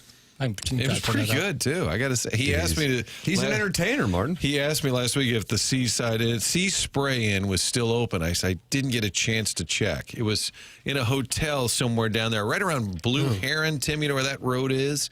Somewhere in that area, there was a hotel, maybe not real fancy, and had the Sea Spray-In connected to it, and that was Rich's go-to for Florida karaoke. Some of us were doing live shots or interviewing Mark McGuire. Rich was singing karaoke. God bless him. You know that, I guess it would be considered a tiki bar, the Square Grouper we went to. I love that. I saw that's where they filmed the video for It's 5 O'Clock Somewhere with Alan Jackson and Jimmy Buffett. Yeah, they did it there. Oh, that's a great place. Mm-hmm. Yeah. They got some really cool restaurants down there. That's kind of what people do, I think, right? They're just either play golf or just go out to eat. That's the whole thing. Mm-hmm. Where are you going Have some tonight? booze. What do you got? Where are you going? That's the whole topic of conversation. Probably all day. Yeah. Where are you headed later? Limoncello? Clave's going to be there? Where are you headed? Well, when you're retired or on vacation, that's the big part of the day. And some of us get to enjoy the meal, Tim. Other people eat their food while being told how unhealthy it is while eating the food. Yeah. Health Got first. the Wizard of Crestwood over here ruining my meal. Too much processed meat on that plate there, Martin. Is that what the problem is for Martin's? Well, he had a lot of pizza, a lot of pepperoni. That's true. That was at the airport. Yeah, I was about to say, when did you guys have pizza? That was on the way back. Oh, boy. I'm in the concourse with Lensman Jake, and we're crushing some beers and pizza, and who's walking by? Oh, no. The Nazi nutrition guy. God. You also had a lot of wings at the brass ring. I was forced. Tim ordered it. Tim tells us we do it. Yeah, you got to do it. Oh, that brass ring. That's We were there for Wingy Wingy. Right. Wingy. That's delicious. JB was all in. Jake was all in. The three of us had plates of wings. Fried fat. And crinkle cut fries? Yes. Oh, and then Bill. Doug, in mid-meal, gave us all a lecture. You This had is it the coming. worst food you could be eating. Yeah, you had it coming. Jackson, you've been over there polling audio. Did you poll Devers or did you poll Rich Gould? Gould was not a dense text. When you look up Mac the Knife, Rich Gould, you don't get a lot of return. Did you get one? I got the Bobby Darin version. Oh, of course. Well, I mean, but the Rich Gould one is the one that Bobby Darin covered. Maybe let me fire up my AI, see if that can work. Rich Gould AI, how beneficial that would be. But I got some good return stuff. With Kurt not here, I'm doing some other stuff. So just trying to keep it all straight. All right, there it is. But I got Devers sound. Okay, so the story in Boston. Yeah, we got a situation here, Martin. Go ahead. I stepped all over it. No, I think it's fascinating because we were watching the whole Arenado saga play out. Bregman goes to Boston. Okay, end of story. Now the Red Sox have got a little saga of their own. Bregman's going to play third. No big deal. We all read this offseason Devers could move, especially if Arenado went there. And then through his interpreter yesterday, he said, I'm not moving. Well, it's also important that when he signed his extension with Chaim Bloom, the Red Sox, he was told he could remain at third base. Yeah, but if it's not in the contract, yeah. Now he's doing overnights. Yeah. So we have the audio of the press conference yesterday. I omitted Devers speaking Spanish and just have the interpreter just for the sake of time. American. Well, we don't. Chairman Kurt's not here. Who's our Spanish language expert, and I didn't want to, take up time. So here's Rafael Devers through his interpreter. All right. Hit the lever, How do you think that's going to work out for you? Third base is my position. It's what I've played. You know, I don't know what their plans are. Like, I know we had a conversation. I made it clear kind of what my desires were. And yeah, whatever happens from here, I don't know. What are the desires to play third base? Yeah, no, like I said before, like my position is third base. I don't know how they want to go about it or what they want to do, but I know that that's the position I get ready to play every day. And it's just, you know, it's just my position. How would you react if they asked you to DH? How would you feel about that? No. Nope. No, was that there or was Rafael? Well, did they have a manager on that team, or is Rafael Devers the manager? Oh, you want to hear from Alex Cora, the manager of the team? What if the interpreter is making it up? What if Devers is like, stir the pot? What if Devers is like, yeah, I'm good, I don't care, and then the interpreter goes, nope, not moving. Here's Alex Cora talking about the situation. Love to. He said when he signed the long-term extension that you guys said that he'd be the third baseman long-term. Do you think the relationship is strained right now? He doesn't seem happy that, like, the team has gone back on their word. Strange between different people here, right? There's a different leader here. So, you know, Chaim is in St. Louis right now. So Chaim Bloom catches shrapnel for the Devers move. All right. We'll ask Chaim about that in the fall when he's next available. It seems like they'll just put Bregman at second, right? How hard is that? They don't have a stud second baseman. Here is, because if this were going on in St. Louis, what would we be saying? How did you not talk this over with him first? Right. Now, I have no allegiance whatsoever to the Boston Red Sox, although my people did come through Boston, Southie to be specific, Doug. But for the life of me, I'm stunned to see this playing out like this. You know, I mean, it's just so ass backwards. Remember Arenado saying he would play first, like through his agent? They put that out there, and we thought, God, that's so weird. Why would he? It almost makes you wonder if the agent knew in Boston that there was an issue, that you had to at least be available to move from third. By the way, in his career, Alex Bregman and Doug, others have said, just move him to second. In his career, he's played over 1,100 games. How many do you think he's played at second base? Oh, half a dozen? 9. 9. There you go. Oh, well. Well, the good thing can do it. The good thing about Devers is they only have him signed for another 7 years for making $25 million a year. So if he's not happy, they'll get through this. I wonder if behind closed doors, the brain trust says, well, we're in charge here. We want Bregman.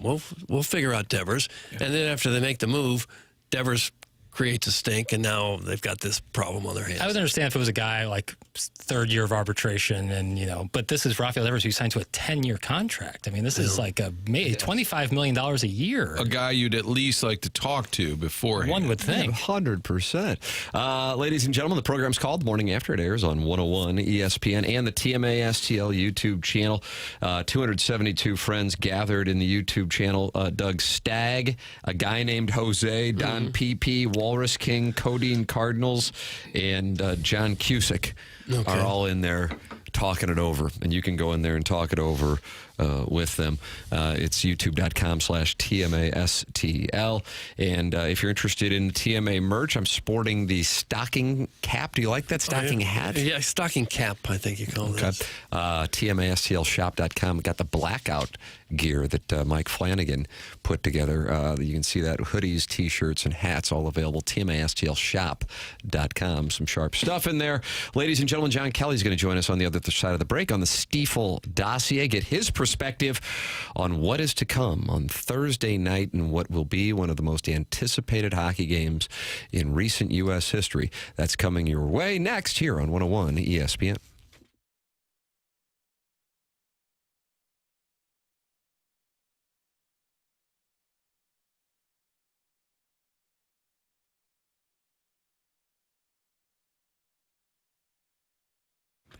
In the market for a new car, but you're not sure what you can get approved for? Easiest thing to do is go to autoloanpro.com. That's the website. They're going to help you get into a car. They work with over 50 different lenders. They're going to get you the best rate possible, and they'll do it with little to no money down. They work hard to make sure you can get yourself a car. Autoloanpro.com. It's part of the Lita family, and the key to this website is the free playbook that is right there in front of you. Download the playbook. It helps you understand how your credit history is built, how you can improve your credit, how you can buy a different car the next time around. It's all part of understanding the process. Buying a car is a big deal, especially if you've had a hiccup along the way. Make sure you deal with Auto Loan Pro. There's one thing to know when financing a car. The only thing you need to know, choose the Auto Loan Pro. Real simple. AutoLoanPro.com. On the website, you'll see Robert Thomas. You see their commercials during Blues games. Check out the site. Download the free playbook. AutoLoanPro.com, part of the Lita family.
Welcome back. Morning After 101 ESPN. Doug put in a song request. Didn't get it. No, I sure but did hold not. on a second. I think I got to give Jackson some. Do you like this term? Give him grace. I guess it's all right. When we have this segment, he can't play your requests. Is that correct? Theoretically, I could. Nothing really stopping me from doing it. I just feel it's more natural to kind of play that rhythmic instrumental there. I see. Afterwards, when we have our blues guest. Well, next segment's going to be disco. A potpourri of musical fun. Don't worry. For the rest of the program, you're going to just be your ears are going to be tickled with. I want to hear some Bushwick Bill. Bushwick Bill. Yeah. Song. Is that the name of the song?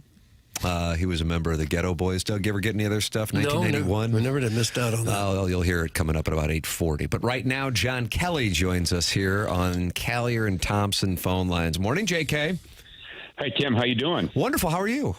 I'm great. Enjoying the break. Yeah, I bet. How about the numbers that the U.S.-Canada game did on Saturday night? 4.5 million people watched it. It peaked at 5.4 million. And people are still talking about it here a few days later and thrilled that we're going to get a rematch. Yeah, it's been better than they anticipated for sure. And it's, as a hockey fan, Tim, it's great to see because I think, a lot of us feel hockey is the best game. And for whatever reason, it hasn't gotten great national numbers over the years. But it certainly clicked with a lot of people. Wherever I go, people are talking about, what the Tkachuk boys did on Saturday against Canada with those 3 fights in the first 9 seconds. But more than that, it's been great hockey. And every game has been compelling. The last night's game, obviously, there was nothing on the line for Team USA. But it has been, I think, better than anyone would have expected it to be. You think there might be some NHL teams a little concerned that some of their players might come back from this injured? Right now, both Tkachuks are wounded a little bit, and McAvoy was in the hospital, and Matthews was hurt. Yeah, absolutely, Doug. And that's been one of the concerns of the NHL shutting down for either tournaments like this or for the Winter Olympics is that players do get hurt. And that is a possibility. Pietrangelo had to miss the tournament. I think he has a nagging injury.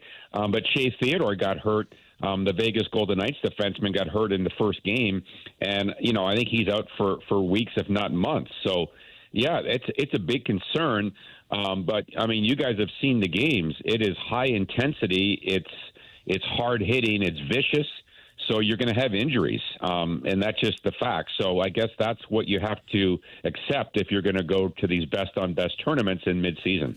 John, it feels like we always have a soccer conversation about when will the U.S. catch up? When will the U.S. But in hockey, I think as a kid, I just kind of assume, Canada, they're going to always be better at us than hockey. How far has the U.S. brand, just the U.S. product, come in hockey where we're toe-to-toe and at times beating Canada? Well, it's come miles, Martin, and quite honestly now I think that the two teams that you see on the ice in this Four Nations are very, very even. Obviously Canada's a lot smaller country, but the U.S., when I was a young guy, there were a couple of rinks in St. Louis and maybe a handful of players from the U.S.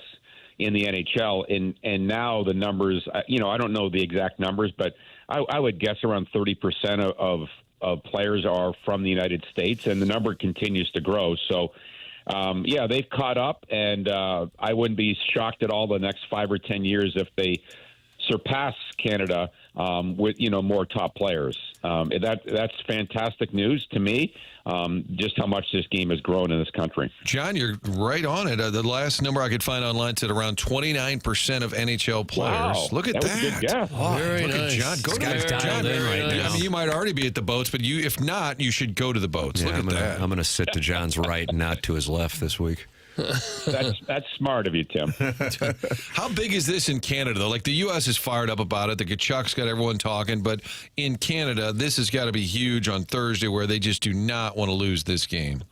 Well, it's their national game. I don't need to tell you guys that. And the ratings up there have been spectacular as well. So, obviously they were not happy with losing that game in Montreal the other night, and they're going to look for revenge on Thursday night in Boston. So, yeah, it's huge. And, McDavid to me is still the best player in the world, and McKernan and McCarr are not far behind them.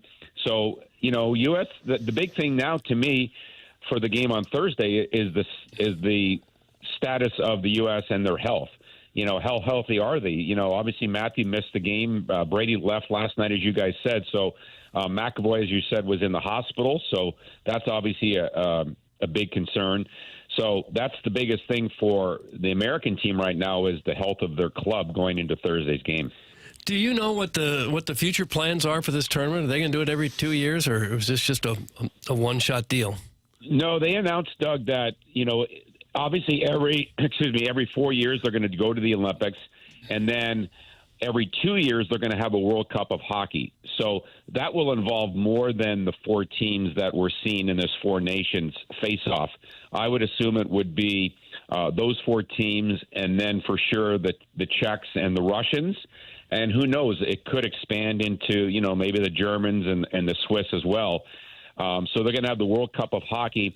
So that would be starting in 2028. So every 2 years, you're going to have a best on best. So it's quite honestly, they should have been doing this for the last 10 years.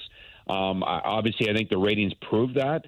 But having said that, they're going to do it now every couple of years, best on best, either Olympics or World Cup.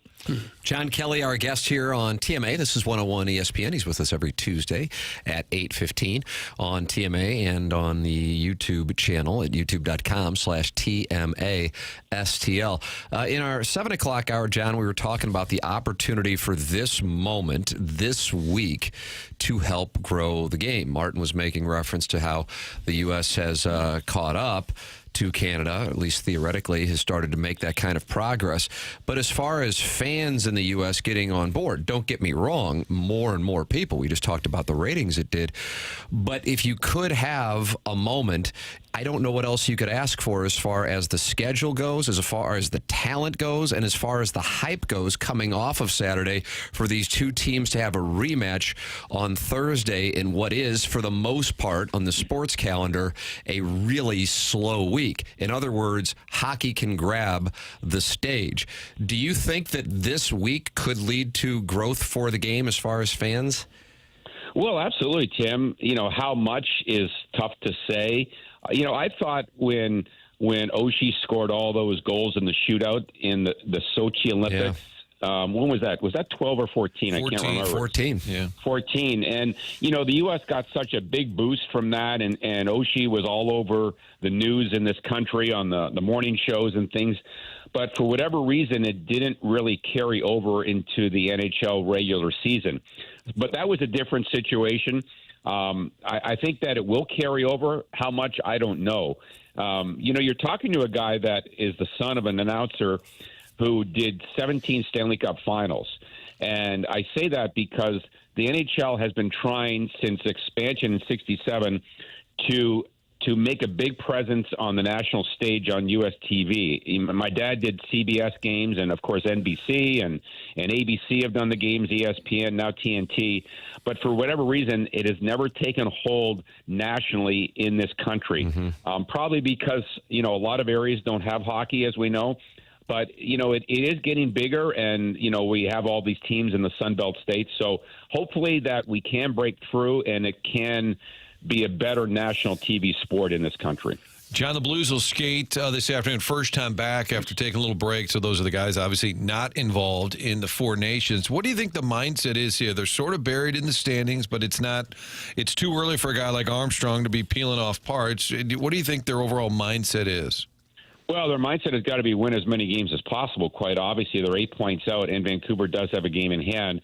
And, who's to say they can't go on a run? But having said that, and I hope they do, obviously, but their schedule coming out of the break is just wickedly hard. Yeah. I don't need to tell you guys that. They have really tough games this weekend, and then they have to they play Seattle on Tuesday, which I guess is a bit of a breather.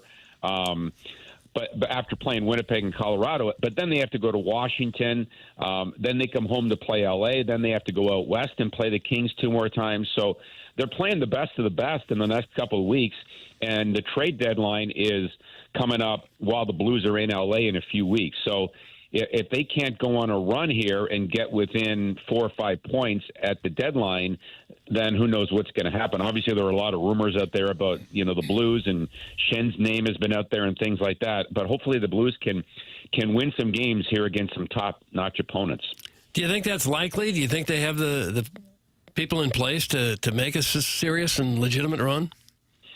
Well, it's hard to say. Again, they haven't won more than 2 games in a row, and they're playing these teams that are vying for positioning, and obviously a team like Winnipeg right now is the class of the league. I think they have 81, 82 points. They have 9 points more than the next best team in the league. And Colorado, of course, they clobbered the Blues a couple of weeks ago. So they're a dynamic team. So it's going to be a challenge. Let's just be honest. For the Blues to win, 4 or 5 games or 5 or 6 against this level of competition. It's going to be a challenge, but we'll see what happens. John Kelly with us every Tuesday here on 101 ESPN, giving us his perspective on the Blues' second half and, of course, the Four Nations, which will resume Thursday in Boston with the U.S. and Canada. JK, always enjoy the conversation. Thank you so much for the time this morning. All right, Tim, and let's hope the Hanson brothers, the Kachucks, can play on Thursday, right? I can't wait to see it. That's John Kelly. Yeah, looking forward to it, man. It's going to be huge. John Kelly with us here on the Callier and Thompson phone lines, 101 ESPN, and, of course, youtube.com/TMA. STL. Tim McKernan, Doug Vaughn, Martin Kilcoyne, Jackson Burkett with you on the program. Jackson, would you like anybody to tend to any business? I'd love Doug to talk about the sponsor of the dossier. That'd be Stiefel. Yeah, Stiefel sponsors that dossier. We're very happy to have a dossier sponsor, and Stiefel's been around for a long time in St. Louis. One of the real bedrocks of the downtown area. They were founded in 1890. Downtown St. Louis, still headquartered there today. Same street, different building, same street as when they started in 1890. Stiefel is proud to have called St. Louis home for 135 years now. With financial advisors and 12 offices around the region, Stiefel helps clients right here in St. Louis and nationwide manage their hard-earned wealth. Stiefel also provides banking, lending, and trust services and has a full-service investment bank. Basically, when it comes to finance, Stiefel has you covered. And one more thing, is one of the fastest-growing wealth management firms in the world. Their tagline is where success meets success. It's no wonder they have decided to partner with a winning program like this one right here. Stiefel and TMA, that's where success meets success. There it is. Stiefel, sponsor of the dossier, and on the dossier, Martin, we have a surprise guest at 9:15. Doug, you're probably going to ask for initials? I would love initials. A little something to go on. Maybe as we get closer. Okay. Jackson and I have workshopped this. We were prepared for the rollouts. All right. It's coming your way at 9:15. That's on the Stiefel dossier, as well as the Design Air Heating and Cooling email of the day. The morning after at InsideSTL.com. Great battle right now here in the month of February, Doug. On February 18th, JV golf coach and Buck Swope tied at 3. The YouTube chat, an upstart. The YouTube chat, would you compare the YouTube chat to Ludwig Ober and then Buck Swope to Scotty Scheffler? Boy, you took the words right out of my mouth. Yeah.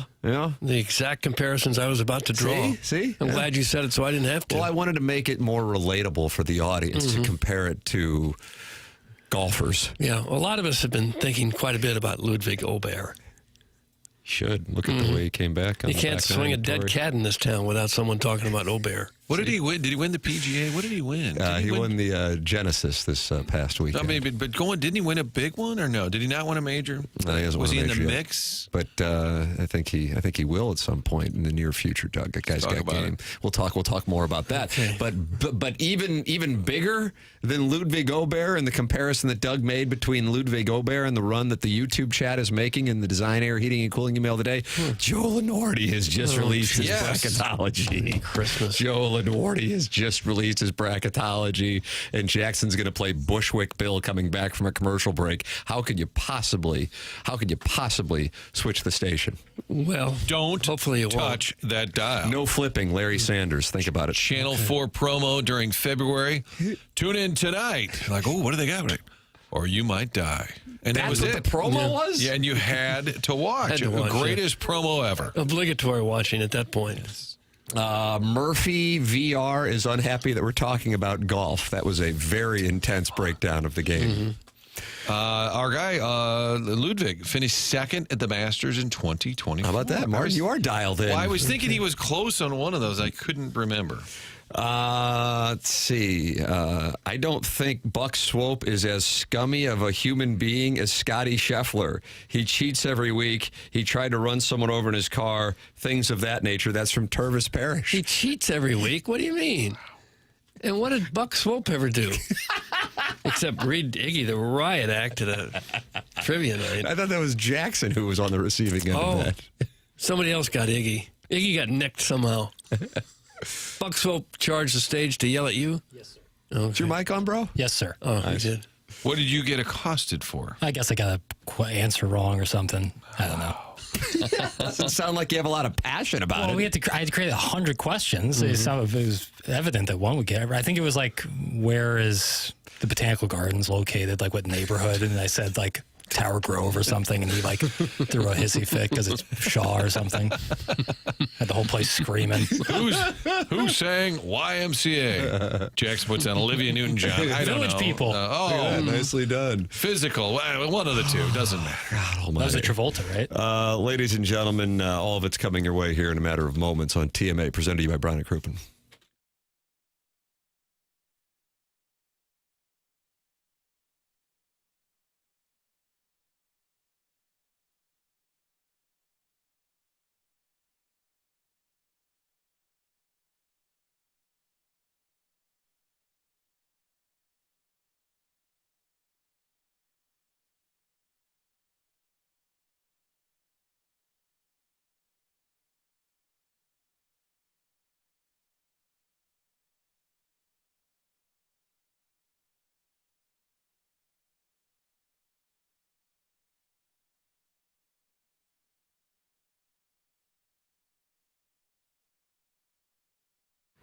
Together Credit Union, TCU, the place to go for a checking account that you're ready to open in 2025 or switch your account. And the reason why is they've rolled out Empower Checking. Empower Checking earns you above market interest on the money that you keep in your day-to-day checking account. It's paid to you each month.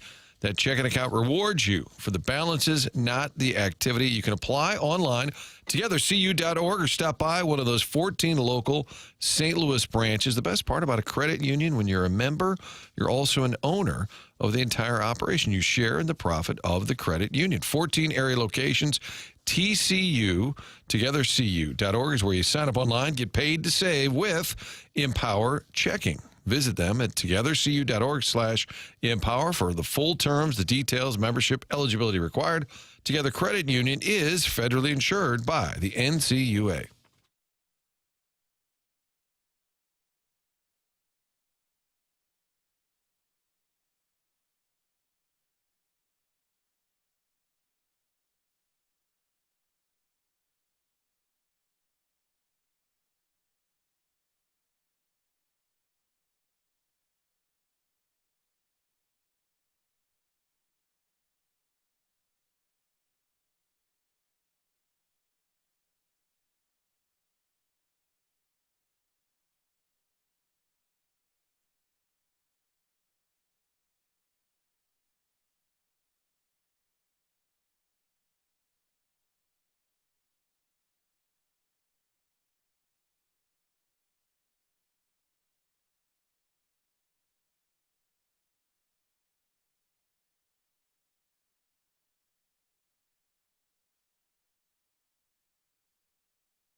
Well, Doug, you wanted Bushwick Bill. You got him. This is him, huh? This is not Bobby Darin? No, not Bobby Darin. Okay. Just checking.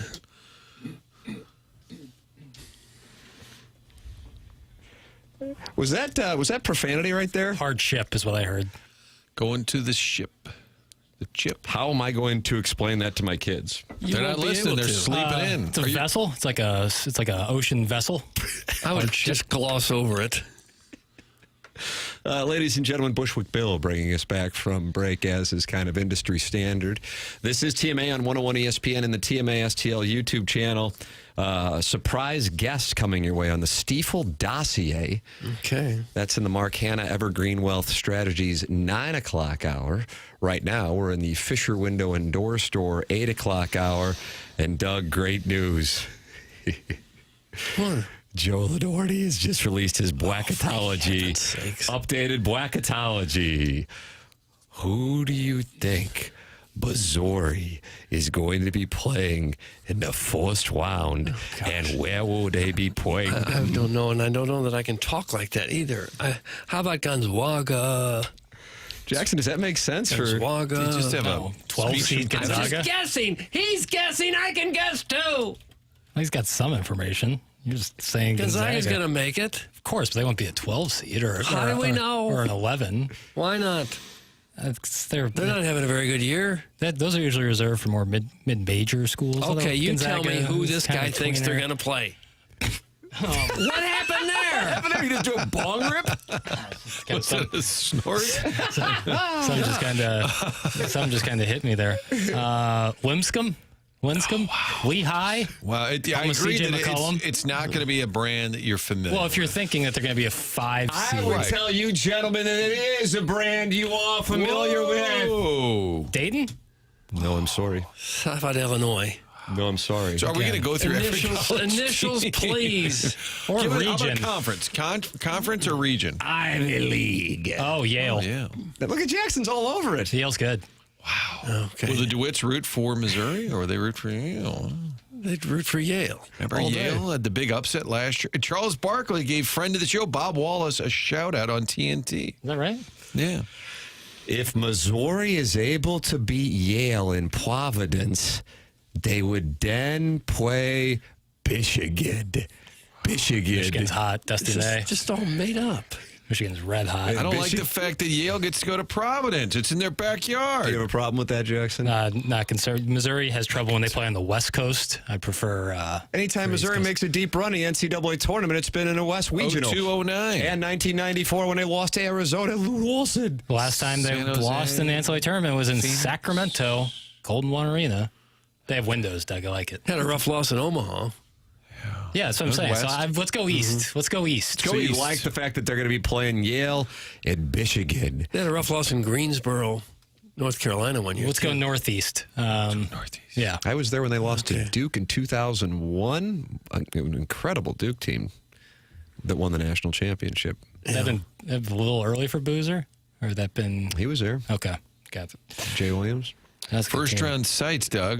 You could go to Lexington, Kentucky. Do you like that from Missouri getting to play at Rupp? Yeah, there'd be a lot of people who could drive there and see Wichita. Seattle, that'd be west. As long as your one seed in your side isn't Auburn, I feel just better overall about it. Well, poor Joe Lunardi, it would be Alabama. Yeah, I like that better. Why would Lunardi know this? He's just making it up, He has right? the information. He's just making it up. Okay. This is what I think is intriguing.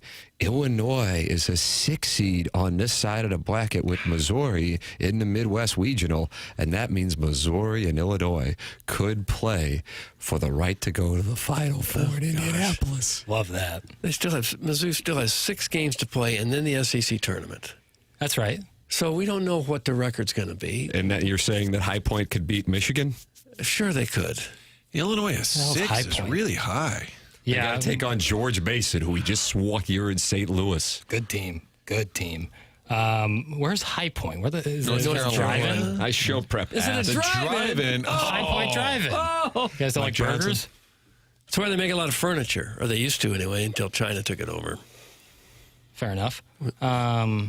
Yeah, I mean, I like the draw. If this was the case, Doug, we're going to talk about it like it's real. If that was the case, yeah, I'd like that. Are you studying Yale's roster just in advance of this matchup? The last time they played an Ivy League school, they lost. So don't love that. But in terms of draws for first round, I mean, if you're Missouri and you're looking at a 6, 5, or 4 seed, you're likely getting a mid-major or like an Ivy League school first. Got to clear that. And it's game at a time. If you're going to make a deep run, you're going to have to beat some really good basketball teams. But luckily, they play in the SEC, where it's pretty much all really good basketball teams. So hopefully they're seasoned, much like the Rhodes. Well, it'll come down to can we hit the three-pointer or can we not hit the three-pointer? That's what most basketball comes down to now. Jackson doesn't like hearing Are we that. hitting the shots from long range or are we not hitting them? That determines usually who wins. That's been the game forever. Right. Are you hitting your shots or are you not?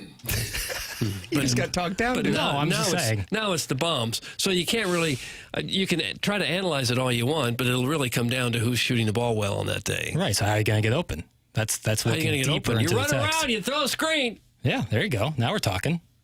Little half-court offense, which Missouri has struggled with a little bit. A little stagnant. Sometimes the ball gets sticky on the half-court offense. Kind of a Dennis Gates thing. He likes to score in transition. Can they speed up these Yale Bulldogs? Oh, I think they could. Didn't get to the line a whole bunch the other day. That's normally their thing. That Gabe was talking about yesterday when he came on the show. If there's a game in the tournament where they're kind of letting them play, that doesn't really benefit Missouri because Missouri gets to the line so effectively. Second best in Division I. So if it's called a little tighter, Mark Mitchell going to the line more, Josh Gray drawing free throw violations, it's great. And you're going to go if they play in Lexington? No. You got Lexington, you got Wichita, you got Milwaukee, yeah. Probably I'd rather go to the SEC tournament just because I know where that's going to be, could set that up beforehand. That's Nashville every year now, right? Mm-hmm. Set that up beforehand, kind of know the schedule a little bit more. Show yourself off down there. Show myself off, yeah. Probably more fun than going to Wichita. Just getting on scoots. You do a lot of boot scooting? Is that like line dancing? Because I'm kind of interested in the line dancing thing. That's so unrelatable. What, line dancing? No, the fact that you don't know about line dancing. Didn't you ever watch that show on Channel 4 at 10:30? I was just going to say Saturday nights for an hour and a half. They'd be on TV dancing. At 10:30 on Saturday night. You could watch SNL or you could watch boot scooting. And it was just like local boot scooters? I think it was from local boot scooters. What's that name? Or was it like celebrities like coming on and boot scooting? They were local boot scooters. Larry Connors would get tased and then boot scoot. Like Vince Coleman's going to be on tonight. No. He's going to boot scoot and boogie around. Like I would tune in some like that. Or like Doug and the Channel 4 news teams going out there. The news team. They never asked What channel is this on? 4. Channel 4 okay, so all right. on Saturday nights, and I think it was an hour and a half. I don't think it was live at In Cahoots. It could have been. I don't know. It looked like a pony. I'll say that. And this was their 10:30 local programming? Yeah, you betcha. Didn't CBS have something they could serve up? Apparently not. It was countering Saturday Night Live. That right, yeah. If you don't want to watch SNL. Yeah, you've got the boot scooters. And what years were what years was this going on? What years were the years? Late 80s? Scooting. No, later than that. I'd say 98 to 02-ish range. Oh, wow. Yeah, could be about that. Yeah. Doug, if you are feeling sluggish, it might just be a case of the weather. You just made it back from South Florida. But you know what else? It could be low testosterone, and that is where Mentality can help you out. If you are dealing with putting on some weight, even though you've been working out and eating healthy, that can be a symptom of low testosterone. If you're not necessarily experiencing the same libido you had just a year or two ago, that can be low testosterone. Tend to it by going to Mentality, a local healthcare facility that specializes in helping men feel and perform at their very best. Mentality focuses on free testosterone levels, which many doctors overlook, ensuring your treatment is tailored to your body. All you got to do is go to mentalityhealth.com/radio to learn more. I have been tested at Mentality. You're in and out in about 20 minutes and getting great information. This year, stop settling for a fraction of your potential. Mentality's New Year offer is your chance to take back control. Men today have 30% less testosterone. Take back your numbers. Visit mentalityhealth.com/radio to get access. Ali Marmol talked about Wilson Contreras yesterday and what he did this offseason. Katie Wu was on with BK and Ferrario talking about the Cardinal. I guess you can call it a log jam, but I usually think of a log jam as you have so much talent. What are you going to do with it? This is just kind of a spot that they're in because they weren't able to trade people that they wanted to. Right. So whatever you want to call it, she talks about that. And then Buster Olney. Doug, you love power rankings and you love arbitrary rankings from writers. I don't like either. Well, he has ranked the top 10 first basemen in baseball, and we'll see where you have the rankings when we come back. Okay. We'll see how good Doug is. We'll see how good. This just came out on ESPN. Ladies and gentlemen, the program is called TMA. Surprise guest on the Stiefel dossier at 9:15. Tim McKernan, Doug Vaughn, Martin Kilcoyne, Jackson Burkett with you. It's the Morning After, presented to you by Brown and Crouppen on 101 ESPN and the TMA STL YouTube channel.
This is Action Jackson with the Sports Center update, brought to you by Saliga Heating and Cooling. First baseman Vladimir Guerrero Jr. and the Toronto Blue Jays failed to come to terms on a contract extension prior to his Monday night deadline, paving the way for the 25-year-old star to hit free agency in November. That's per ESPN. That was another Sports Center update brought to you by Saliga Heating and Cooling, an independent American Standards heating and air conditioning dealer.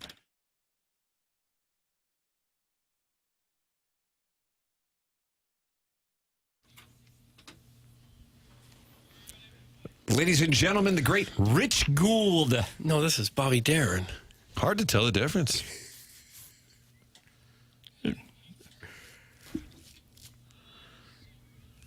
This seems like a montage music, like if you were cruising through New York in a limo, looking around at all the big buildings. Kind of. Looking up. Yeah. Was this used in 2000's What Women Want with the great Mel Gibson and Helen Hunt? I don't know. Find out. What was the Kevin Spacey biopic about this? Oh, yeah. He was pleasuring himself in the shower to open up American Beauty. Also 2000. Jackson, that's true, though, isn't it? Yes. Okay, but the movie about... He got cucked in that movie, too. Bobby Darin. By Peter Gallagher? Yeah. Mac the Knife was in What Women Want. And that was good or bad? Missed it. Well, it had to be good if it had this song in it. Let's see. It's got a 6.5 out of 10 on IMDb. Is that good? Not bad. It's pretty. What a fun cover of Helen Hunt and Mel Gibson, though. Mel Gibson, look at those pearly whites on Mel Gibson. Wow. Let's talk about it. Your thoughts on Mel Gibson's teeth. You can call in. Jackson will answer the phone. Has it rang at all today? Are we sure it's working? What if the surprise guest can't get through? Are the phone lines working because we haven't taken a single call? Yeah. And I feel like on a snowy Tuesday we had John Kelly. We had John Kelly, but we called him. But I would love I think we need to hear from people, like just a medium, just a real quick weather report. Maybe Mr. Licks calls in, Doug. You're a fan of... Maybe not that. Not so much, no. Beyond the Sea was the movie. 314-974-0101. St. Louis really went downhill after Wild Country shut down. The line dancing is what kept this city alive. That's from the 618. Could be, yeah. So people aren't line dancing anymore? Not like they used to, no. I don't know if I own the proper footwear for line dancing. Boots? No boots. I got flat feet. Boots are probably not great. All right. Plantar fasciitis in my future. Probably help you. Boots? Yeah. When my dad had sciatica late in his life, and the doctor said, what you need is cowboy boots because the heel will make your foot stand different and helps a lot of people. Helps your back? Much like having tattoos, I feel like wearing cowboy boots for me would be pretty corny. Yeah, me too. Yeah, there's some things you can get away with and some you can't. Yeah. Which one of us is best inked up? Probably you, Tim, I think. I think you would look best with ink. Or it'd be funny if Doug got like I won't be getting any ink. Born to Lose tattoo across his chest. Why don't you get a butterfly on your lower back? I don't want to. Oh, that would be nice. Again, I want the retrospective of Camo V. When I was growing up, there was no bigger Hoosier move in the world than having tattoos. Oh, boy. 314-974-0101. I mean, that was a drunken sailor on shore leave got a tattoo. That's who was getting them. That's a nice image. Prisoners and, Mother. And it's not anymore. It's obviously very commonplace now, but it didn't used to be. Pete Davidson just had his ink removed. All of them. He had like 100+ tattoos. Oh. Yeah, he said it's brutal. He said they burn the skin off. Should they? They have to do it. He's got almost none left. It's impressive. Tattoos or skin? Tattoos, but layer of skin. Mozeliak accused me of having a Y on my ankle for Yale. I told him I was all in with the Yale movement. I thought it was really funny when you talked about how you had to miss the show for onboarding with Heimblum. Iggy is in the YouTube chat, and he says producer Joe's tattoo looked great. So that's a nice endorsement. Two guys who haven't gotten along. Iggy giving pleasantries to producer Joe's barbed wire ankle around tattoo. His ankle. Yeah, that's correct. Doug, you wanted a guessing game. I've got it for you. Okay. Buster Olney's top 10 first basemen in Major League Baseball here as organizations have their first full squad workout. Ladies and gentlemen, Doug Vaughn. I got to come up with 10 of them? Yeah. I'd say Freddie Freeman. Yes, that's number 1. I'd say Bryce Harper. Yes, that's number 2. I'd say Vlad Guerrero's got to be up there. Yes, he was just referenced in the Sports Center update. That's number 3. This guy's on a heater. Did you already read the column? It was just posted. No, Pete Alonso. He's probably number 5. Okay. Not hearing Wilson Contreras yet. I wouldn't think Contreras would have made the top 5. Josh Naylor, he'd be in there. No, yes, he did. Number 9. Just snuck in. Okay. Diamondbacks. Christian Walker might have got in. Number 6. Okay. Boy, you're just all over this. Red hot. I may be out of guess. Did I say Matt Olson? You didn't. You got the top 5. He was number 4. This guy plays a lot of fantasy baseball. He does. I do. He's got a good team usually, year in, year out. Probably means waiver wire demon. You're a waiver wire demon? Waiver wire demon? You got to keep improving the bottom Him of and the the roster. Plowhawk. You got to improve the bottom of the 800 roster transactions a year. without giving up that, and you got to get the most games played. That's usually how you win. Where are we now? I Have you said Contreras? Have you not even guessed the local I'm not fella? going to guess Contreras, no.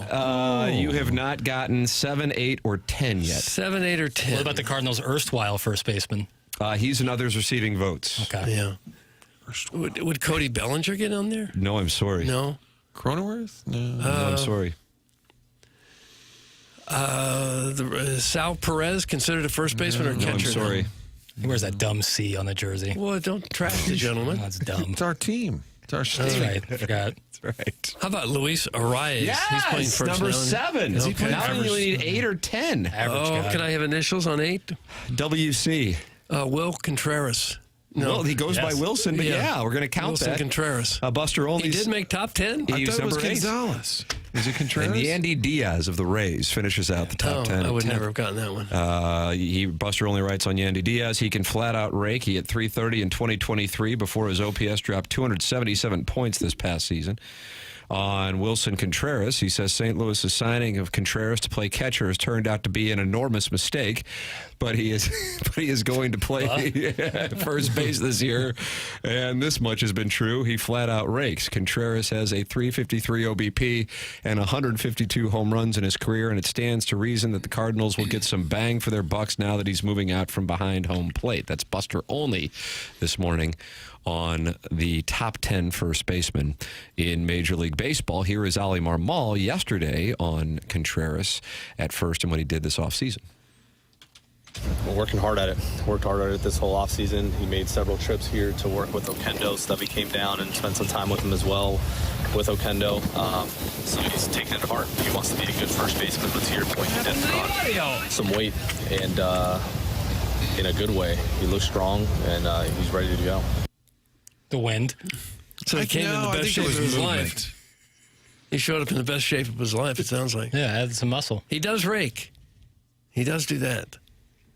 You're not impressed, Jackson. You just kind of shrug your shoulders. No, he's a great hitter. I just, you signed to be a catcher. Now you got a real issue. Well, but yeah, that's not working. I saw his brother ranked on one of the catcher rankings as the top catcher. William? I saw that in baseball. Yeah. You think it goes by Bill? Doug, do you think it's Bill Contreras? Probably not. Bill Gonzalez. Katie Wu was on with BK and Ferrario, and she was talking about our final guest last week at spring training, Lars Nootbaar, who joined Miles Michaelis, and how his only real route to playing time now is to be in that center field mix. Take a listen. Are you prioritizing offense? Are you prioritizing defense? Is this a situation where you have a different lineup every day? He made it very clear that he doesn't want to bounce around guys for the sake of at bats. He wants somewhat of a set lineup. Even, we saw how heavily he platooned against lefties and righties last year. He said even that won't be as black as white as last year. Trying to find the best lineup every day that satisfies both the short-term goal, which is winning as many games as possible, and the long-term goal of what's out here and in the organization past the 2025 season. It's not an easy situation to be in. So you're right. If Lars Nootbaar can play center, things open up a little bit more for the fringe players such as Burleson, Baker, so JC go down the list. If he can't, then there is that logjam that we refer to specifically in the middle infield. I'm not sure what the Cardinals want. I think the Cardinals really like Ciani in center field, and I think that's their best defensive option. But in order to guarantee at-bats to both Gorman and get Donovan playing every day, you almost have to put Lars in center field. How about that? Yeah, that's probably true. What Lars has to do is hit. Yeah. He's got to hit more. But he did have a really good hard hit rate last year. Barrel rate. Yeah.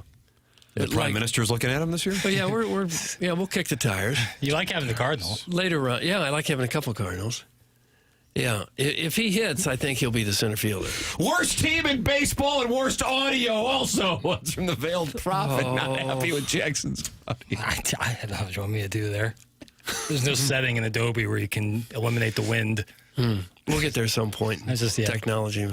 You've talked about how microphone technology just hasn't really much. It's the darndest thing. It's the one thing that never improves over the years. Yeah, never. It's just the same. You go to a gymnasium or arena, there's constantly problems with the PA system. Yeah, but if you have Newton center, that means Ciani and Victor Scott are without a position. Unless they hit. Yeah. But are you sure? I mean, we're acting as if Newt's an everyday player, and I'm not convinced yet. I mean, I know he's been here a couple of years. I love the guy, but I don't think you're moving everybody out, declaring and saying he's my guy in center field. Is he an everyday guy? That's if you're saying we have to find a spot for him, you're telling me that he is, and I'm just not convinced. And that's why the message of what this coming season was going to be, reset, transition, whatever term you want to call, it really just gets down to Kyle Gibson, Lance Lynn, Paul Goldschmidt are not part of the team, and here, let's just have everybody go out there and try to get spots, whereas they wanted to find out what you just said, Martin. Can Lars Nootbaar hit? All right, we'll put him in there every single day. Can Jordan Walker hit? All right, we'll put him in there every single day. Can Nolan Gorman hit? All right, we'll put him in there every single day.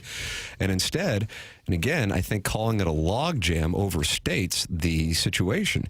It's a conundrum because you have a spot where you don't know the quality of these players for the most part at the major leagues, and you wanted to find that out. And because players decided to not get traded, such as Contreras and going on the rotation, Gray, or you couldn't trade them or rejected the trade to Houston in Arenado, you're really not necessarily going to be able to find that out and give those players the latitude to know that even if they go 0-4 or if they're in a 1-for-15 slump, that they are not going to get pulled. Guys are going to be in and out of the lineup again, and I don't think that's what the Cardinals envisioned when they talked about it at the end of October. I mean, 1 week ago we were saying Nolan Gorman's playing third, Donovan's playing second, Scott and Ciani are battling in center. Yes. And now all three of those are off the table. Mm-hmm. And Katie kind of alluded to it in that piece of audio. The short-term goal of winning games, long-term goal of giving guys the runway to improve or show what they can do. I just don't know if you can do both at the same time. Like trying to do both. It seems like the Cardinals for the last 2 years have tried to kind of toe that line. And I just think it's increasingly more difficult. And I just don't know if that's going to be possible. I think Newt will be the guy. The last 3 years, Newt has only played 108, 117, 109 games. So he's missing about a quarter of the season he's been on the bench. And he's hit 14 homers, 14 and 12. If he played all the time, he might hit 20 home runs for you. Yeah. He's also got a pretty good on-base percentage. He's fast. He's good defensively. I think he's hitting his age 27 season, so that's usually right in your smack of your prime. If this isn't the year for him, I don't know when it's going to be. Right. I think they'll go a long way with him. There's also no guarantee that Jordan Walker picks it up and hits well enough to be an everyday player. I just think you have to give him the runway to show it. If he shows something, you can't give him the runway if he's going to hit 212 and not a lot of power. Well, you might have to go through almost the whole year to find out. I think that's kind of what we're doing here with Walker. I would. I think that's the guy. I think what else if he's not going to hit, then you have some serious problems. Oh, yeah. Well, this is the worst outfield in the National League. That's from a guy named Jose. It's probably got the least power in the National League. I think the outfield could use a guy named Jose. Well, that's not a bad idea. Mm-hmm. They've had a bad outfield for a while. I mean, they just have not had... trying to solve it for more than a decade. If Borges, you remember... Grichuk, Bader, Piscotty. I mean, let's just roll through them all. In 2015, when they won 100 games, can you name the outfield? I like to do this because this was thought 2015. They won 100 games. Can you name the starting outfield when they took on the Chicago Cubs in Game 1? Was that John Lester? I don't know. I think so. Piscotty was on that team, right? That's right. Yeah, there's Piscotty one. for sure. Yeah. Probably Grichuk. That's correct. Yeah. And the last one, not Fowler. No, he wasn't. No, he would have been on the Cubs. Can I have initials now, please? TP. Oh, Tom Parker was on that team. No, friend of the show before he started getting stabbed all the time. Tommy Tim Puddington. Tim Pudding. Timmy Pudding. I don't remember him. Is Tim Puddington is the name you just guessed? I don't remember him. Tommy Pham. That sounds like They went out there with those guys in 2016. Didn't work out. Then they're like, oh, man, we got to get an Adam Eaton. Adam Eaton in a deal with the Nationals and White Sox. All hell broke loose with what they paid for him. And the Cardinals go, oh, God, that's the price of getting the leadoff guy that we wanted. I guess we'll go to Dexter Fowler. And that is how Dexter Fowler became a Cardinal and will someday wear the red jacket. Yeah, he got here in 17. December of 2016. But yes, after the Cubs won the World Series. Which is why he was so excited to be here, because he had just won a World Series with all of his best buddies in Chicago.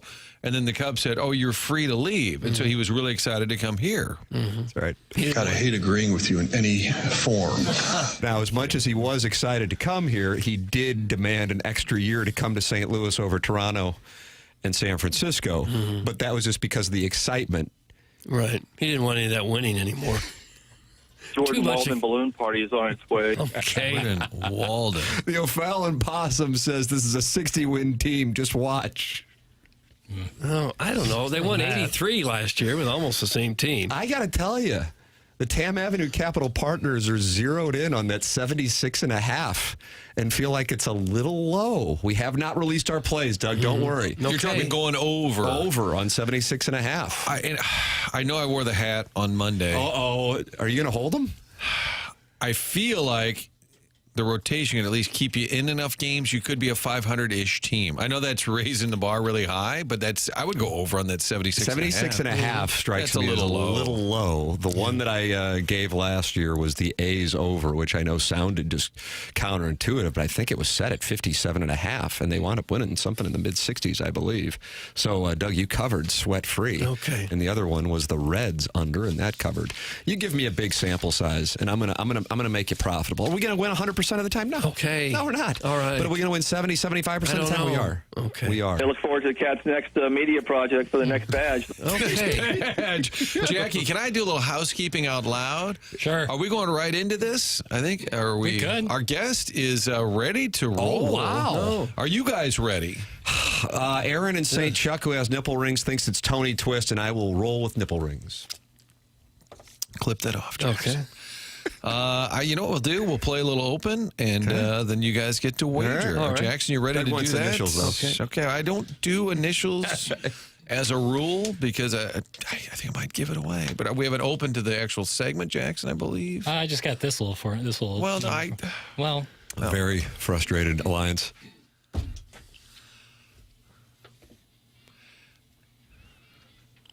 Monsters? It's Butch Patrick. It is Butch Patrick. How about that? Okay. Butch Patrick. Unbelievable. Friend of Calvin May's, Butch Patrick. Jackson was supposed to play the normal open, and then if you guys swung and missed, I said, then play the Munsters. But I had a lot of my dance cards. Wow, we'll clean it all up in post. We'll clean it all. Friend of the show, because Calvin May, friend of the show, is friends with Butch Patrick. And we've talked a lot about it, and I said, it is time to deliver. Butch, welcome to the airwaves in St. Louis. Well, thank you very much, gentlemen. Oh, how about this? Butch Patrick's on the show. Oh, that's great. And every time we hear that music, we think of people like you. That's got to be a pretty cool feeling to know you go through a whole lifetime and people remember you. You know, if you have to pick a decade to be famous for, the 60s is a pretty good one. There's no doubt. Now, how do you know Calvin May is a friend of the show, local journalist of note? How do you know Calvin May? I know Calvin. I was in St. Louis doing something, and I believe it was through a friend of a friend. He invited me out to go to the ballpark and give me a tour. And while I was out there, I met the team and the managers, and I think they were playing the Cubs that day. And I had given an autograph picture to the manager. I can't remember his name. Joe Madden. I was right there when it happened, Butch. I saw him give the autograph to Joe Madden. Yeah, and then I gave one to Joe Madden, and he used it as a good luck charm the year he won the World Series. I went to his office one day to see it on the wall, and he goes, "No, I take this with me everywhere I go. You help me win the series." Wow. So Calvin told us that story, but it took like 10 minutes. So that is the condensed version. So the Cubs don't win the series without Eddie Munster, Tim. I don't think that's been written anywhere. Nope, somebody needs to cover it. Wow. You know, it was funny too because back in the day, we did a very funny episode with Herman the rookie where Herman tried out for the Dodgers and Leo DeRoche was supposedly the manager at the time, and literally back in the '60s, he was managing the Cubs back then. That's right, Leo DeRoche. I remember that episode. Didn't Herman hit one like 700 feet or something? Yeah. And my stepdad was a pro ball player back then, and he played the catcher in his one and only acting debut as, no, not me, Leo. I'm going back to the minors. And the funny part was the next day, Leo sent him down to Tacoma. Oh, darn it. Doug, you always liked Fred Gwynn's exit velo. You thought he had a good launch angle. Yeah, he's a big hitter. Big bat. Hitter. Hey, Butch, did you grow up in the Quad Cities area? No, well, you know what happened? I grew up in Los Angeles, but my grandmother moved to a city called Geneseo, which is a little bit above Moline and near the Quad Cities. And I lived with her in the 5th grade, and then I left Illinois to go back to Hollywood to do the Munsters. So, yeah, I spent the 5th grade there. It was a wonderful time in my life. Really enjoyed small towns. And then after the Munsters, she moved to Macon, Missouri, and I wound up moving to Macon with her and lived there for a year in the 8th grade. So very pivotal time in a little boy's life, young man's life. 5th grade, 8th grade, I spent 2 years in really cool surroundings. I'm reading here that you were spotted by a talent agent at age 7. What were you doing at age 7 to get spotted? Actually, I was just the older brother of Michelle. My sister was the target of the camera lens, and I went along that day for a ride. Lack of a babysitter for whatever reason, and after they were done shooting pictures of her, the gentleman took my photo and put it in his window on Hollywood Boulevard studio. It was kind of like, the go-to, Amos Carr was his name, and he was the go-to kid actor photographer. And a producer and a director happened to be walking by a month later and spotted the picture. They were looking for the youngest son of Eddie Albert and Jane Wyatt and Brenda Lee's little brother, and they sought me out. I went up on an interview, no experience necessary, and they wound up hiring me, and everything fell into place after that. What was your celebrity like as that show took off? I think it was, 72 episodes, something like that? I mean, you were pretty recognizable, too. Well, luckily for me, when the makeup wasn't on, I could pretty much go about my business. But it was an interesting year. The year before the Munsters, I did a year of the Real McCoys, which was a pretty popular show as well. And then I did the first month of General Hospital, the first time it was ever on the air. So luckily, I wound up doing it in about a 14-year window from 60 to 74. I did quite a bit of work, but the Munsters will always be the most popular and the most family-friendly and everything, that I was lucky enough to be part of. Butch Patrick with us here on TMA. Are you surprised, The surprise guest. Well, yeah, you kind of led me astray with saying somebody to warm us up on a cold winter morning, and I was thinking different direction, but what a delight. Yeah, you were thinking girl. Yeah, Doug. Doug thought it was going to be Ella Reese. I don't know. I wonder this. Do you think that the reason why you have been able to live for what I would consider to be a normal life, whereas other child actors have gotten into trouble, do you think that part of that is because of what you just said, that you were in makeup and you didn't necessarily have to be out in the open as a public celebrity during that pivotal time in your life? It was probably a factor, but I think more so I was just a regular kid that stumbled into this accidentally. I was wise beyond my years. I could memorize. I wasn't intimidated by the process. But mostly I lived like 25 miles away from Hollywood, and it was just a side job. It was like it was just something. Some days I play Little League, some days I go on an interview, but it was never a calling. It was always just sort of something that came in handy. I thought someday the money I was making would come in. Maybe I could buy a funny car. Back then I was all about cars and drag racing, and having the Munster coach and the Dragula as part of our stable of cars. Early on, I really got a love of muscle cars and racing. A lot of the shows that you were on regularly or appeared in one time, we still see them time to time on cable. You still get residuals from all that? It's a check, and it doesn't amount to too much. No. So you couldn't retire on that and just kind of work till you're 13 years old and then shut it down? What we did is the contracts that were so lucrative today were basically made because of the people in the 60s that didn't really get compensated properly until the mid-70s, which is fine unless you were Jackie Gleason or Fred McMurray or, somebody very strong, Lucille Ball, you kind of owned your own show. Everybody else was just paid. It was kind of like baseball playing before the free agency, Yeah. Butch Patrick, our guest, and if I read correctly, so you and Mrs. Munster didn't keep up over the years, but you were a surprise guest on a TV show, and then you reconnected. Is that true? That is correct. Vicki Lawrence. It was a Vicki Lawrence show. She reached out, and I was a surprise guest for Vaughn, and we became friends after that. And it was a very nice reunion. And and after the Munsters was over, I reconnected with Al Lewis and Pat Priest in the early '80s, and we started doing appearances throughout the country. Comic-Cons and a lot of other things were starting to get traction. So they were looking for celebrities and family-friendly stuff, and the Munsters always fit into a good family value situation. So we were asked to do a lot of stuff. Wasn't Al Lewis a great high school basketball analyst, recruiter or something? Wasn't he involved in high school basketball? He was beyond high school. He was on 3 NBA payrolls. Oh, wow. Yeah, Grandpa Munster, right? Yeah. Well, how did that come about? I didn't see that coming. St. John's was his go-to team in college, and he was just a fan of basketball, and he was a highly visible dude and loved going to the games. But apparently, he did. He had one of his incomes was being an NBA scout a couple times over. Al Lewis, NBA scout. How about that? Boy, that is. Well, then he had a restaurant. The funny thing is, he had a restaurant in New York called Grandpa's, obviously, and it was owned by the Gotti family. Oh, is that right? A little mob connection there. Wow. Yes, exactly. Sparks? A lot of questions on the text line about Maryland. There were two. Is that right? Were there two versions? Am I getting that right, Doug? There were two Marylands. Beverly Owen did the first 13 episodes.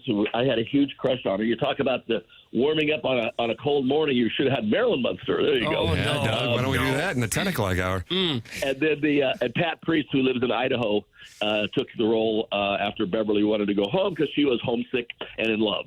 Mm-hmm. And she was the one, she was a beautiful blonde woman, and because everyone else looked like what they did, she was ashamed of her looks, and they thought, oh, my God, look at this horrible woman. That was the funny play on the whole. Back then, it was interesting.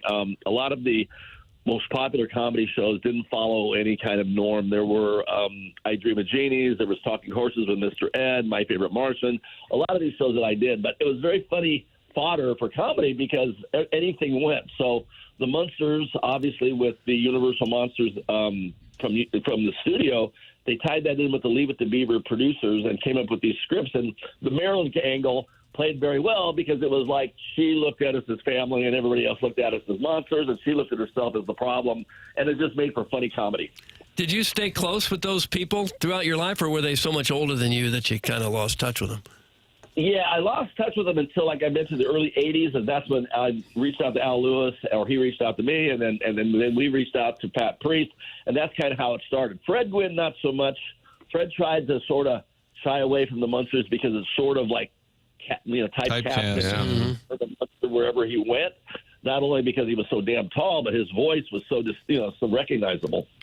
Texter said Lidsville by far and away Butch's best work. So shout out from a listener here. She said from Lidsville? They enjoyed your work on Lidsville. Yeah. Sid and Marty Croft, Saturday morning. Thank you very much. It was my son from 71 with Charles Nelson Riley. Ho, ho, ho. Oh, yeah. Flip that off, Doug. That's a pretty good Charles Nelson. You can picture with the giant glasses, Charles Nelson Riley doing that. Butch Patrick, friend of a friend of the show, Calvin May, hooked us up, and we said this would be fun, telling stories, and now we know how the Cubs won the World Series. We're not real happy with you, Butch, because we're Cardinal fans, and you helped the Cubs win the World Series. Apparently, it was just so funny when I went into the office. I expected to see it on the wall, maybe, and here he had it on his desk where it was for easy packing, easily moved along with him.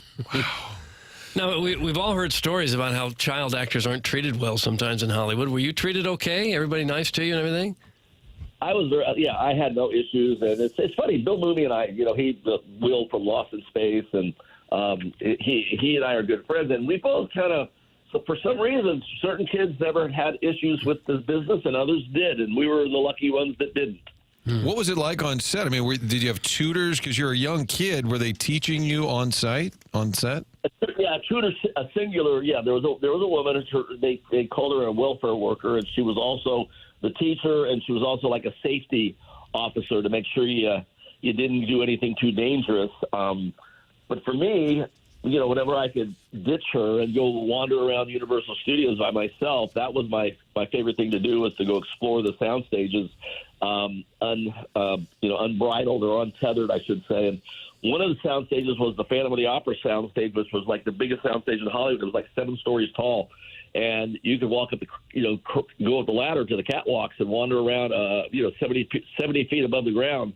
And it was pretty neat. That's what I used to do a lot. Was there a rivalry with the Addams family? I know you guys crushed them in the ratings, but was there a bit of a rivalry? Friendly rivalry, yeah. They were on Fridays. We were on Thursdays. So it was good for both of us. Had we been head-to-head, maybe not so much. But the fact that we were on alternate days, and you either – you probably preferred one or the other, but the chances are if you watch the one, you probably watch the other one as well. You just like one more. Yeah. Everybody watched all those shows back then. You only had 3 choices. There were only like 3 or 4 channels on, so you watched whatever was produced.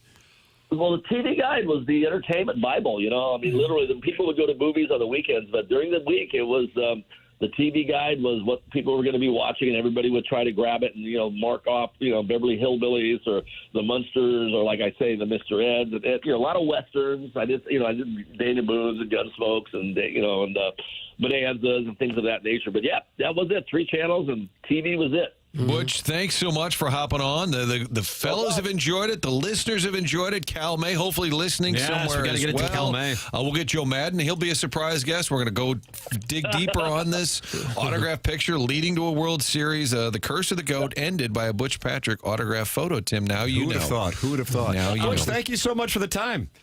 Bye-bye. Take care. That's Butch Patrick with us on the Callier and Thompson. Great. He was really great. Doug, a surprise guest. Wonderful. Well, the surprise was kind of ruined when Jackson played the Munsters theme song. But I love you, but That's alliance is over, I think. I think it's over. We had an idea. Nope, that's right. Nope. We had an idea that Jackson, why don't we have a meeting today? he's going to pull you in. Going to pull you in. Change sides. Let's have the Munsters theme music ready during the beginning of the surprise guest. Might be a good cue. Right. If you were guessing, and so you misunderstood. Okay. My point was, it could be a little awkward if I go BP, and Doug says British Petroleum. And I say, no, BP. Tim Puddington. We've referenced him on the show. Puddington. And I thought if we got to a point where it was a little bit of a struggle, I'd say, all right, Jackson, cue the music. And then you guys would... All right, my mistake. Well, I think one of the issues with it is we would automatically assume it's Brandon Pryor over at 100 West Dental. Great weave. And in this case, it was Butch Patrick, Doug, and his famous Vidow's Peak. Right. Butch Patrick and Brandon Pryor, stars of TMA 100 West Dental, one of the very few dental offices that offer virtual consultations with the doctor. And you go, man, that's kind of cutting edge. Well, if you go to their offices on Manchester and Baldwin, you'll see that they are most definitely cutting edge with the most modern of technology, with the patient experience at the front of mind. If you don't have dental insurance, it's not a problem at 100 West Dental. The membership plan aids in the cost of dental work for those who don't have dental insurance.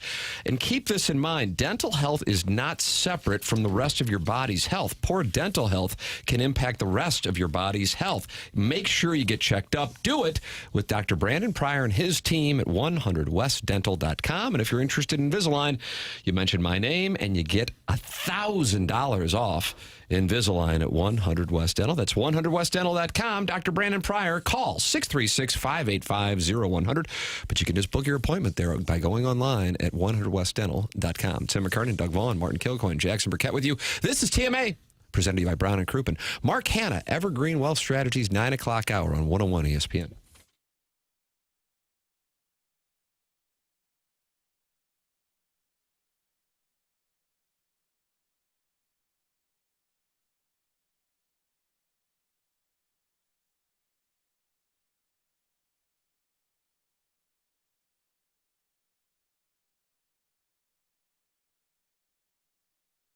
If you are feeling the burn of the cold inside your home right now, that could be your windows. Get those windows taken care of with Universal Windows Direct. That's right, Universal Windows Direct, and see how much it makes a difference for you. And I'm talking about not just with how you feel inside of your home, but how you feel when you get your bill for your utilities. They have a Love Your Windows sales event going on right now at Universal Windows Direct. So if you're feeling the chill from those drafty windows and watching your energy bills climb, it's time to make a change. And Universal Windows Direct has a deal you can't resist. Buy 2 windows, get 2 free, and you can go all the way up as much as you want and get the savings from Universal Windows Direct. And that's not all. Universal Windows Direct is offering no interest financing for 3 years. That's 36 months of easy payments with 0% interest. Already have a price from another company? Universal Windows Direct will beat it, so you know you're getting the best deal around. Call 314-334-2522 or visit universalwindowsdirect.com. This February, fall in love with your windows, fall in love with your home, and like me, you'll be saying, I love my windows.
Oh, who requested Marky Mark and the Funky Bunch, which is a tribute to Marshy Marsh and the Playful Posse? I did it.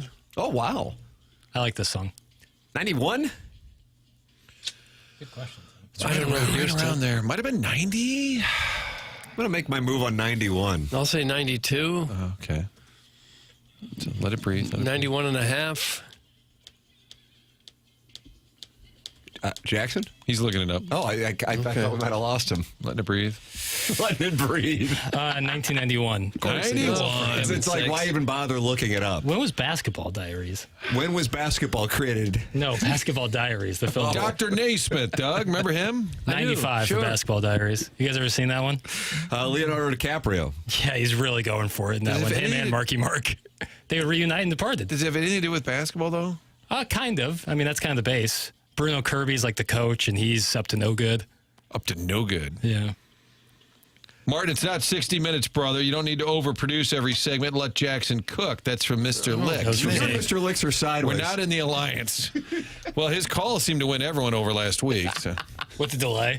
That was kind of what I was thinking with Butch Patrick on. I was like, I imagine someone who like barely ever listens to TMA or 101 or anything, but they like heard the Ollie interview and they heard the Mosaic interview and they're snowed in today and they're like, oh, let me flip on 101 and see what they're doing. And we're talking with Butch Patrick. And how he led the Chicago Cubs to the 2016 World Series. I'll tell you where they're not happy with Jackson in the YouTube chat. Oh, what's the beef? The YouTube chat, the studio cameras here on 101 ESPN brought to you by the Air Alliance team. They are not happy that you don't have Larry Nickel on. He hasn't called in yet. Doug, we haven't heard from him in weeks, have we? I don't know what you want. I mean, he calls, I put him on hold, or he hasn't called yet. And John Score says you need to free Larry. Larry knows he's welcome to call in whenever. Usually he texts into the text line and says, I'm on hold, I'm calling. It's not passive aggressive at all.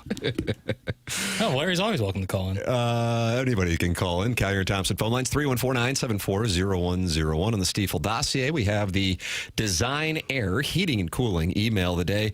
It's still snowing in the St. Louis metropolitan area.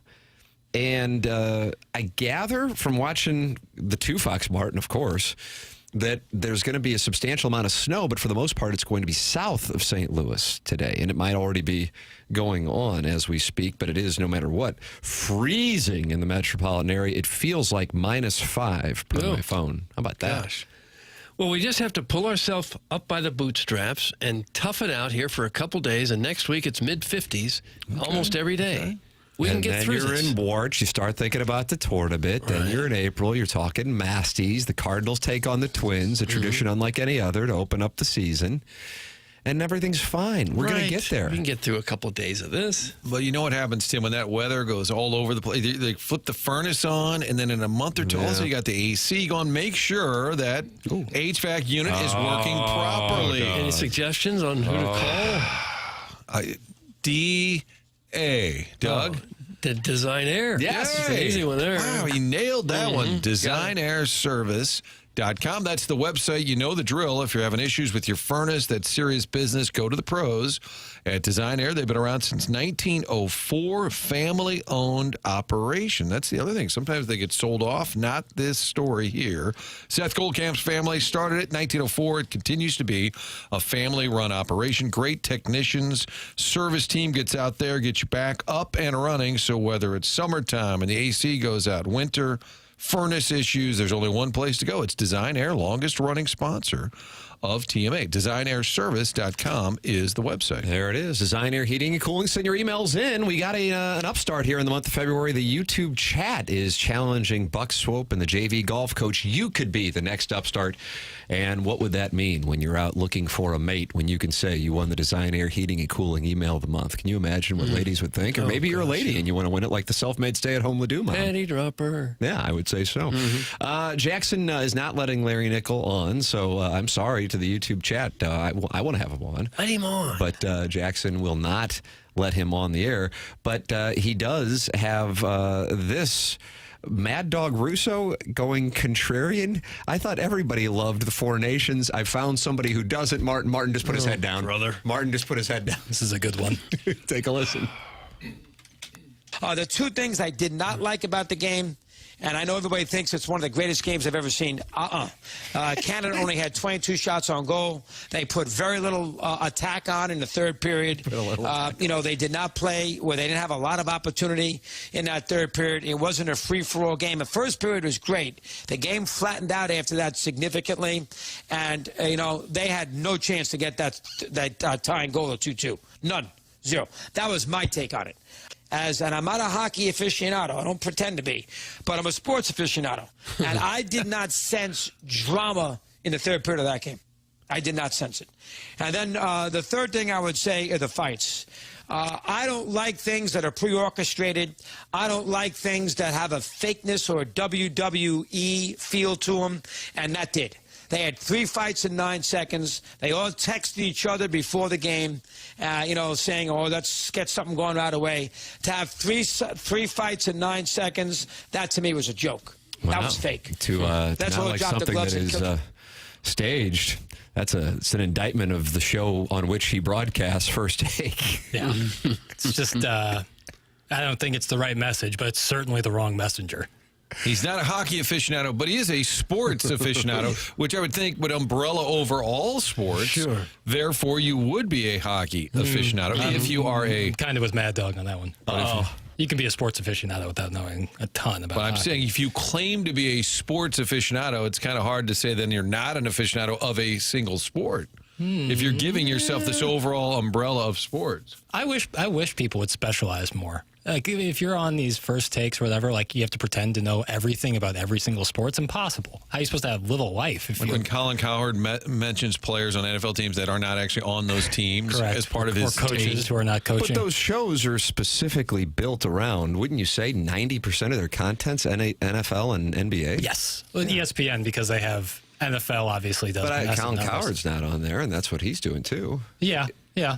I think college football got more into it as far as the rundowns, for lack of a better term, on the shows over the last year. But they're not talking baseball or hockey on those shows too often unless the Yankees and Dodgers are playing. Yeah. Whatever topic is the reddest of meat, whichever can evoke the most take and retake. So, like Caitlin Clark is to blame for the NBA All-Star game. That's where you shake the old take generator and get a new one. a lot of explaining to do. You hit the top of it. Tweeted out by Rob Parker, Doug. Yeah, you blow on the cartridge of the take generator and say, let's run a new one. I think they have a magic 8-ball of takes. Yeah, it's similar. And they just shake it. Yeah, and then that's your draw for the day. And it would come up, say something about LeBron. Yeah, that's often. Shake it again. And then they Chiefs are overrated. Then they cash a $5 million paycheck. Yeah, look at us. Wilmore Park bathroom attendant coming to Jackson's defense in the YouTube chat. 298 friends of the Feather gathered talking about it. Larry would definitely call in if he wasn't busy. He is not being blocked. So the thought process is that you've blocked him. I blocked him. Why would I block Larry Nicola? I don't know. Larry. He's such a sweet guy. I know. I like Larry a lot. I didn't block him. Do you want to apologize for blocking him? Block who? Apologize to who? Larry? Or Larry Thornton? I built a bridge and got over it. Droid Effects. When's the last time Larry was on? Do we need I want to know where he would put Canada right now, Doug. I mean, there's never been more tension between these two nations. I don't know. They might drop out of the top 5. Do we need a wellness check? He's fine. Look at Larry. Call in. There. How about that? That was the call to Gary, action. come back. No, F you. 314-974-0101. That is how you can participate in the program, whether you're Larry Nickel and you're ranking countries or otherwise. 314-974-0101. You can also text in 314-399-9646, and the YouTube chat is active as the day is long at youtube.com/TMA. STL. Tim McKernan, Doug Vaughn, Martin Kilcoyne, Jackson Burkett with you on the program. This is the Morning After on 101 ESPN.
Oh, wow, Doug. Good selection.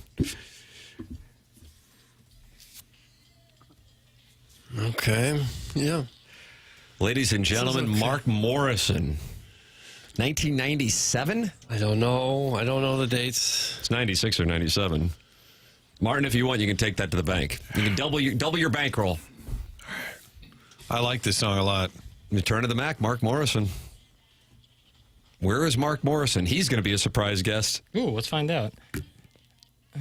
It's the 9 o'clock hour. It's brought to you by Mark Hanna of Evergreen Wealth Strategies. He's online at evergreenstl.com. And everybody needs a financial advisor. And that's Mark Hanna's message. But here's the thing. And this is the thing I want to drive home. They're not all the same, Doug. And Mark loves to get to know people and put them on the journey to reach their goals. Yes, he does. Goals are different. 314-889-0503 or go online at evergreenstl.com. That's Mark Hanna with Evergreen Wealth Strategies. A number of TMA listeners over the years have worked with Mark Hanna of Evergreen Wealth Strategies and rave about him. I have gotten to know him so well here. I guess he started advertising on the podcast in 2017. And I think the world of him. I really do. I'm telling you, biggest mistake I made back in my 20s, I didn't have a financial advisor. And I'm telling you, especially for those of you who are younger, but it doesn't matter. You can be in your whatever age it is. It doesn't matter. You want to have a financial advisor. It means the world.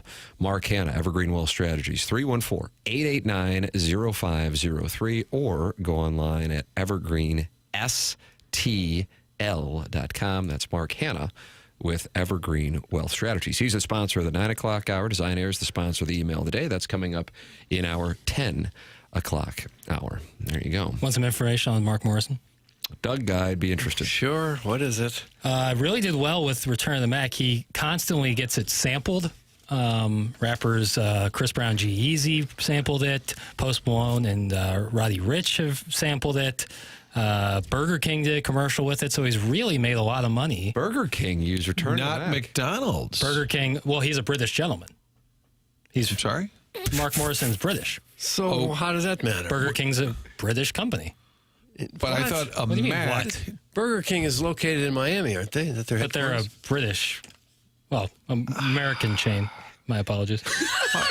You thought Burger It's King headquartered in because of Miami, I think. Is it because of the crown? I thought they were British. Because of the crown. I thought they were British. God, what is going on? I thought they were British. Burger All right, King. never mind. You were a smart guy. That's a random. I am a smart guy. Why did you think it I thought it was a Brit. I don't know. Doug's theory is because of the crown and the monarchy. Is that what it was? Well, that was part of it. Was it? Doug. Doug's disappointed. Right? I thought Burger King was a British company. My apologies. Random. Just Either like way. Dunkin' Donuts, they're out of Taiwan, aren't they? Funny. But I thought Return of the Mac, right? A Big Mac would be a good McDonald's. It's a good call. It's a good call. But they were having a Mac and Cheetos promotion at Burger King, and so it was Return of the Mac and Cheetos. Okay. Fetty Wap also sampled Return of the Mac. All right, so he's made a lot of money off that song. And he just bought a house in Palm Beach Gardens. Mark Morrison did? Yeah, in 2023. He's a ball striker. Burger King is not British. Go home now. Get some sleep. That's too fat to kayak. I don't know why I thought that. Chat. I thought it was a British company. No, headquarters in Silly Miami, me. Florida. Okay, all right. Wendy's started in Lithuania. I That's think. correct. Yeah, right? Pepper me. Now, Pepper me with your kisses. Arthur Treacher's Fish and Chips might have been a British company. Yeah, but I don't think it's around anymore. Zingers galore. My foot's asleep. Chick-fil-A, where'd they come out of, Jay? Maybe Australia? The South, I thought. Isn't that Georgia? Georgia. Big in Georgia. Burger I just keep picturing the king and those commercials running around in Jackson watching that and thinking it's royalty. That king scared me as a kid. I didn't like that. Kind of clown-esque. I didn't like Ronald McDonald either, to be fair. Burger King kind of a fading franchise. No offense. It kind of feels like it. You don't hear much about it. Monstrous advertising budget. Yeah, they used to. You don't see them much on anymore. No. There are commercials that if I hear the very beginning, I will immediately just turn it down as quick as I can, hit the mute button. Whopper. that damn song is one of them. Gone. It's really bad. He was huge during like the college football playoff. I felt like they were playing it nonstop, and you only had like, if you were watching on streaming, you only had like 8 commercials that were rotating. It was brutal. And about 5-ish years ago, I feel like it was in vogue for advertisers to utilize the alarm clock sound. Interesting. And I mean, strategically, I get it. It subconsciously catches people's attention, but holy crap, is it tilting? And so then I just made it my own personal policy. I won't do business with anybody who's using the alarm clock. Oh, is that right? Right. And considering my wealth, that hit them all hard. Yeah, I bet. You sent a real message Stock there. market felt it. I know that. Yeah. Well, yeah, the GDP of the UK and Burger King has felt it hard. I thought they were British. Gone dead by me. The one across from Galleria is gone. The one on South Lindbergh by Tesson Ferry, gone. I like a good Whopper. I do too. Well, I like their burgers and fries. Grilled. Is this Yola, Jackson? They're pretty wide. Like it's a wide burger. You know, it's like really flat as a pancake. The Whopper. It's real wide. Yeah. It's kind of off-putting. Whopper Wednesdays maybe used to have a good deal going. I think Hardee's is sort of a fading franchise locally, I think right? Burger King is actually better for you than the McDonald's. Oh, here we go. Oh my Here we God! go. What a The take. way they cook it. It's like charbroiled. It's better than the fried stuff. Jackson's just shaking you off now. I mean, if you're like, there's no hedging if you're going to go fast food. Like, if you're going to do it, do it. Like, I never get the people who are like, I'll get the burger wrapped in lettuce or something. I guess it's better for you. Jackson, but- where's Culver's? They started in Malaysia. Is that right? I like you that said the Culver's. pepper. You wanted to get peppered. No, yeah, batting practice. Let her rip. Best song ever, and I want to publicly endorse whoever chose this. That's from Carlos Spicy. That was your one. Return of the Mac is awesome. Oh, yeah. Return of the Mac. Did he really buy a place in Palm Beach Gardens? Yeah, December 2023. How random is that? Hey, maybe he's a ball striker or just enjoys nice weather. But yeah, I think of Barbados descent.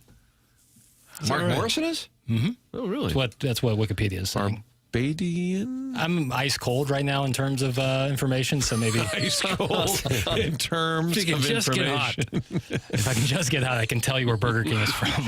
Ladies and From gentlemen, Miami. you're welcome to email in your thoughts on Burger King's British origins.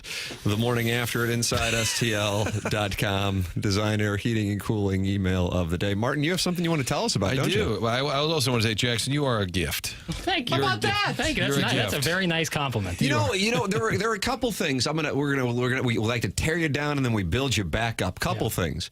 And I know you're aware of one of these, but the audience I don't think is. And the other one I don't know if you're aware of. The cat came over while we were down at spring training last week, and he goes, I got to tell you, that kid's good. We never really had anything like that. Oh, no.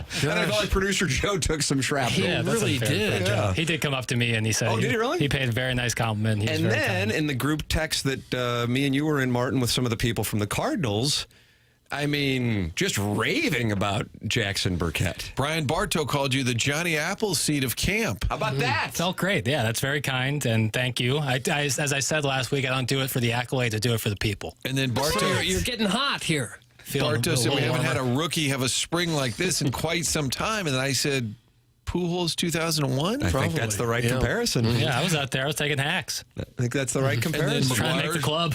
McGuire comes in the dugout and says, if this kid doesn't make the team, you're an idiot. He told LaRussa that. Yeah, it felt like a very Willie Mays Hayes kind of spring training for me. Like wake up at the ball field and just start running. Start And running. you did it. Yeah. And you did it all. Well, thank you, Forrest fellas. Gumpian. How about that? Running. A little There you bit, go. yeah. I took my braces off. But March 15th, Tim Yeah, was you got this asking. event, Martin. Looking forward to this. March 15th, that's a Saturday night. It's going to be at the Frontenac Hilton. It's with Marshall Falk, Jackie Smith. It's football night. We'll be telling stories, taking your questions maybe, a little bit from the audience. But it's a great event, raising money for our veterans. It's a vehicle for our friends down at the Missouri National Veterans Memorial, which is a beautiful facility layout in Perryville, where they honor all of the armed forces, but also have a replica Vietnam Wall. It really is something to see. If you're ever traveling down 55, allow a little extra time to get off and see Missouri's National Veterans Memorial, and those folks are putting on this event Saturday, March 15th at the Frontenac Hilton. If you, your company, would like to buy a table, get involved, support our veterans, it's not just a great cause. It's going to be a really fun evening. Great event. 573, that's the area code.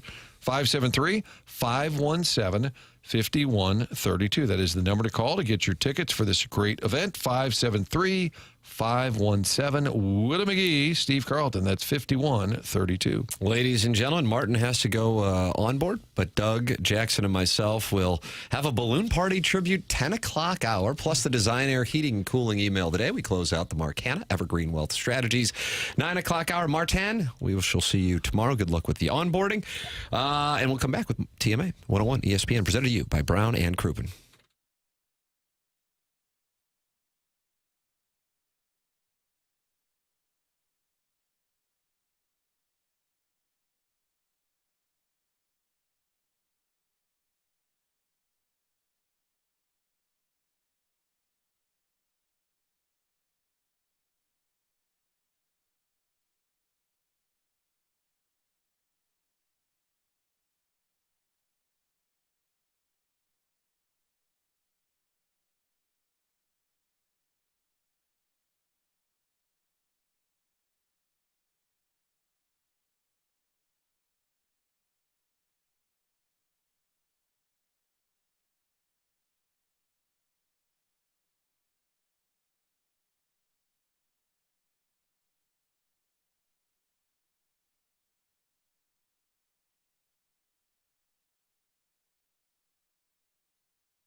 This is Action Jackson with a Sports Center update driven by Johnny Londoff Chevrolet and Johnny Londoff Autoplex. The Chicago Cubs are in agreement with free agent corner infielder Justin Turner on a one-year, $6 million contract, sources tell ESPN. Those are their Sports Center update driven by Johnny Londoff Chevrolet and Johnny Londoff Autoplex. CMOLondoff.com. Chevy, together we drive. Are you kidding me?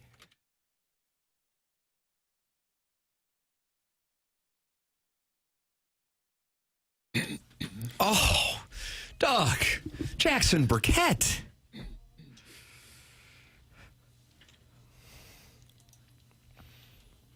You might be having one of the greatest shows of your life, son. Oh, you think? Good about it.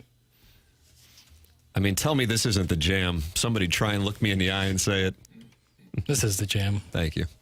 Ladies and gentlemen, it's TMA, and it's presented to you by Brown and Crouppen. Tim McKernan, Doug Vaughn, Jackson Burkett with you as Ralph Tresvant brings us back from commercial break for this 10 o'clock hour on a snowy Tuesday morning in the St. Louis metropolitan area. You're listening to 101 ESPN WXOS in St. Louis. Oh. No, we're going to play some more. It sounds like you're not enjoying it as much as others might be. Fine. Ralph's good. Fine. Johnny Gill, Ralph Tresvant, Bobby Brown, Michael Bivens, Ronnie Bell. Okay. Or is it Ronnie DeVoe? I don't know. I like the name Michael Bell, Bivens. Ricky DeVoe. Michael Bivens here, and I'm running the show. Bell Biv DeVoe, now you know.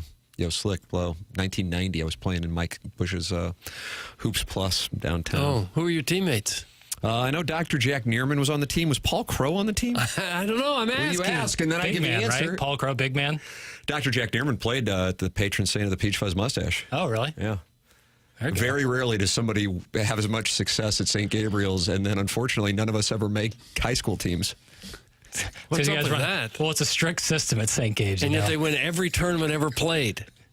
And I think that's a year compliment to later, they coaches. can't make a team anywhere. It's a unique system at St. Gabe's. So once you get to high school, it's like Pete Carell. Yeah, you're like a guy who comes from Krzyzewski. It's like I'm sorry, the brotherhood. I only know one way. A lot of backdoor cuts that Princeton offense. just don't translate well to the high school game. That's right. No one cuts backdoor. Now, Doug, I know you don't like coffee. You don't drink it. I know I don't. I wish I did. Smells good. Looks good. I love it.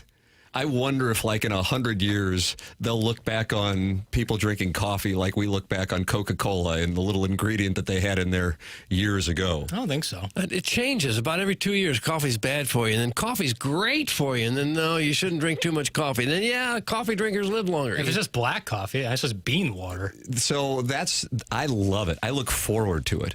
For whatever reason, usually it's our 3-year-old crawling into bed with us. I'm on virtually no sleep. And so I went into the break room during the commercial break, and I saw we have this new coffee machine. And I know that there have been some issues with the new coffee machine. And my understanding is all you have to do is press the button, and then it comes out for you. Doug, I'm a simple man. You always say a meat and potatoes guy. Down to earth. Thank you. Mm-hmm. And so I drink my coffee black. That's all I need. And my understanding is Americano is black coffee.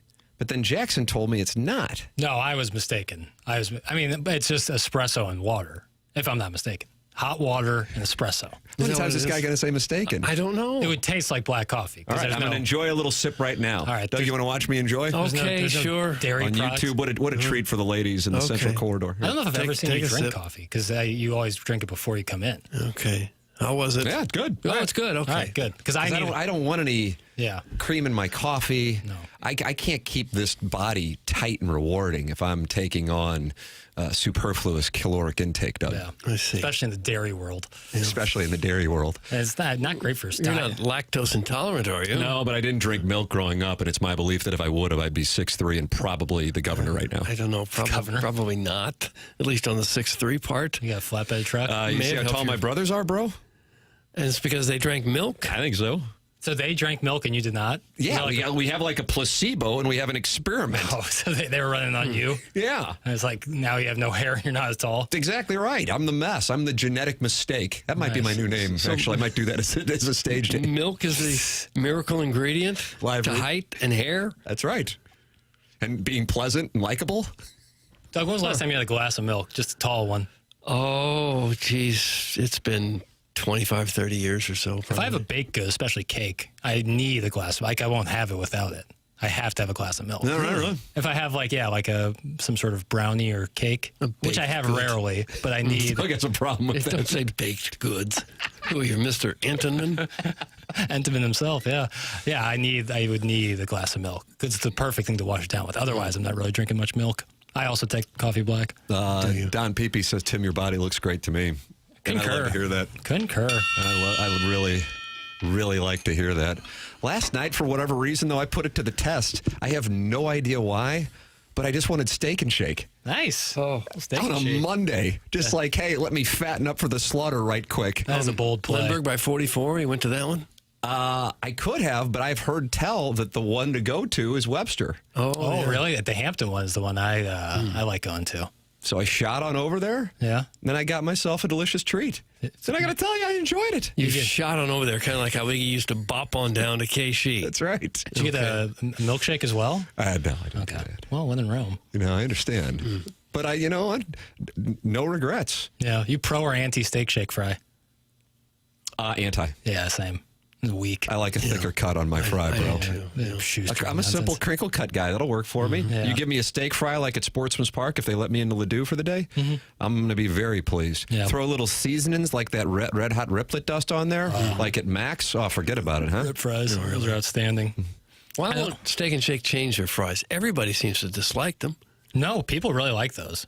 The greasy little skinny it's little polarizing, but I think there's a strong hive for people. There's a strong hive. There's a strong... Speaking of the hive, I went there with my family on Saturday night. Oh, nice. Wing? Oh, you better believe it. Yeah, good wing. Is that the one here on Ballas? Yeah. Yeah. That's a pretty good place. My son in a basketball game in the neighborhood. Yeah. And my wife wanted to go there. Oh, God bless her, huh? That's an Obie Clark's vehicle, right? It's an Obie Clark's vehicle. That is correct. Yeah, the wings that they translate, they're great. God, I like a chicken wing. Let me tell you what I'll let everybody in on this. Okay. And I rarely let people behind the curtain. You're a very private person. The dirty wings, and then they've got these seasoned fries, and I don't know what the seasoning, but forget about it. Now, what's that sound? Is that you slurping up the fries? That's correct. That's the catsup. I think that's Charlie. Is it really? I don't know what that was. But Charlie went rogue for a day. I heard sipping noises. Good fries are nothing without a good ranch to dip them in. That's from Jonathan Sutterer in the YouTube chat. Doug, you ever get some fries and dip them in ranch? I got to pump the brakes. That's one of the heavier moves one can make. The ranch dressing obsession. That's one of the heavier moves a gentleman can make. Sweet potato fries are much better for you. I like a sweet potato Martin fry. would jump all over you for bringing that up. I do like sweet potato fries. They're good. Yeah. But dipping everything in ranch, it just it doesn't. It's a weird American. You said it's a heavier move. Yeah, I mean, if you're having French fries, you're certainly not trying to shave down, tighten up, but ketchup preferably. I mean, do what you want. I'm not gonna. It seems like you're fat shaming people right now, especially people in the YouTube chat, and those are our people, Doug. We're very pro-liberty on this show, but just don't kink shame. You dip everything in ranch dressing. It kind of only tastes like ranch dressing, and I don't know. I wouldn't mind seeing you and John Sutter go 12 rounds. Again, never been in a fight in my life, so probably not going to start with a listener that I don't know. It would be weird. Don't plan on honestly ever getting in a fight. Is that right? If I could choose. Do you guys plan on scrapping with anybody in the coming months? You don't plan it. It just happens sometimes. Yeah, I mean, if I have to defend my family, I guess I would. Yeah. Jake Reynolds has said, I prefer to dip my fries in blue cheese. Blue cheese You're getting more fattening with each text. Blue cheese tastes like pennies to me. Or like laundry detergent. I have some gene, I guess, that makes blue cheese taste awful. Wow. Some people have that with cilantro. Like they can't have cilantro because it tastes like soap to them. It's a real conundrum. It's like some sort of genetic Jackson thing. brings knowledge, man. Well, I'm fresh off saying Burger King is a British company. That's right. Of which I've gotten a lot of texts to my phone about that. Have you? Yeah, people are. I think at one point the parent company was based out of the UK. Okay. So I think you're getting some. Okay, I thought for whatever reason it was. We have a lot of Burger King investors in the audience, Doug. BK, yeah. Ladies and gentlemen, the program's called The Morning After. It airs on 101 ESPN. We were joined by John Kelly in the 8 o'clock hour and the surprise guest today, Butch Patrick, on the program. You can always go back and podcast via the Schaefer Door Company podcast. Doug, that's Jason Gossrow, and he's been out to your house to save the day. A couple of times. I got that old garage door that gives me fits from time to time. I keep thinking, well, I'm going to have to replace it. Nope. Now with Jason Gossrow and his team, they've kept it going here for a while. He came out a month or two ago. It got real cold and the door didn't want to go up. Sometimes that happens. But he made a little tweak and now it works perfectly. Thank you, Jason. And thank you, the team at Schaefer Door Company. That's Schaefer, SCHAEFER. Schaefer, only one F. There's a couple other companies in town that have Schaefer in their name, but this is a 1F Schaefer. Best to call or text them at 636-782-3608. That will get you the quickest response time. Okay, I'll repeat it. Do it. 636-782-3608. They service all kinds of garage doors, and with new installs, they have LiftMaster. LiftMaster garage door openers are strong, quiet, and versatile. That's what they recommend putting on your door if you're having problems. They also have that Monday morning standby service for those doors that break over the weekend, and they service commercial doors as well. If you run a business or warehouse with those big, tall doors, Schaefer is experienced in those types of jobs. Also, the business has multiple family members that have worked there for many years. Great group of people, big enough to get any job done, small enough that when you call them, you will talk to a person, and the service techs, not commission-based, will only get you what you need. It's SchaeferDoor.com is the website. Schaefer Door is a LiftMaster partner. Doug, I've just been glancing at our friends in the YouTube chat. Hundreds of people watching this program every day, and we're grateful for the YouTube chat. It started off with, I like my fries dipped in ranch. Then it advanced to Jake Reynolds saying he prefers to dip his fries in blue cheese. Okay, how about straight lard? And I see Professor Roy Hinckley just posted he likes to dip his fries he likes them smothered in brown gravy. Oh. God almighty, what's going on in there? Some French fries and gravy, sir. And gravy. There he was, right there. There's audio of Professor Roy Hinckley. That's a Canadian thing. It's called poutine. You get fries, brown gravy, and cheese curds. Oh, have you no pride at all? It's like the big dish in Canada. They love it. Oh. A lot of places use gravy more than we do. I don't really have a big affection for gravy. They're asking if we've been to Small's Sliders. Small's Sliders. There's been a line out the door since they opened. I don't even know anything about that. Where is that? I don't know. Let's find out. Small's Sliders. Yola. Yeah. Well, I'm going to take a sip of my Americano, which I just call black. It's in Bridgeton. All right. Apparently lying out the door, Jackson. I'd be interested in trying. I like a slider. It kind of looks like a nicer White Castle. No offense to our friends. Wow. Guess my Castle won't be advertising anytime soon. How many do you get? I love White Castle. If you need a full lunch. Save it now. How many sliders are you ordering? Full lunch? Yeah, you're hungry for lunch. 4-pack. Four sliders. 4 sliders and some crinkle cuts, please. I like that you're polite when you ask for crinkle cuts. Ideally. Yeah, I try to reciprocate good energy. I once went to that White Castle by Busch Stadium in Channel 4, ordered 8 cheese castles with cheese fries. You feel good about yourself? Cheese fries? I had them all eaten before I got to Channel 4, and it was like 2 blocks away. Oh, God, you ate all of them? I was lucky to survive the afternoon. I ate all of them. You feel it when you have White Castle. It's not like... But you're like, I did it. Yeah, you're like Rocky on top of the steps afterwards. So what was I doing? Some things you like feel like 3 or 4 hours after, you're like, boy, I'm paying for this. Almost immediately afterwards with White Castle, you're like, oh, God, I'm in for some hell. But it's great. It tastes great going down. It does. It really does. Gosh, does it ever. Live read. Ladies and gentlemen, email in your thoughts on the fries and dripping them in gravy. Or cheese. Or ranch. The Morning After at InsideSTL.com. The program is called The Morning After. It's presented to you by Brown and Croup, and this is 101 ESPN.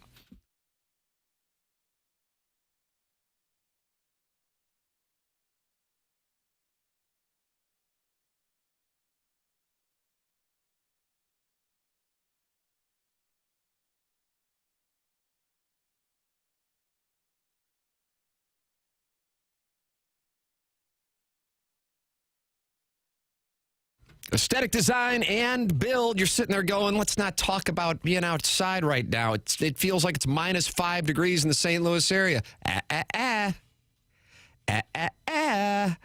You take care of it now with Dan and his team at the showroom in Chesterfield Valley or online at aestheticdesignandbuild.com. And it's game theory season here because everybody else is going, I'm not going to mess with outside right now. You have the advantage because they're going to be able to build when it warms up just a little bit, and then when it warms up to be outside, your place is ready to go. They do custom work.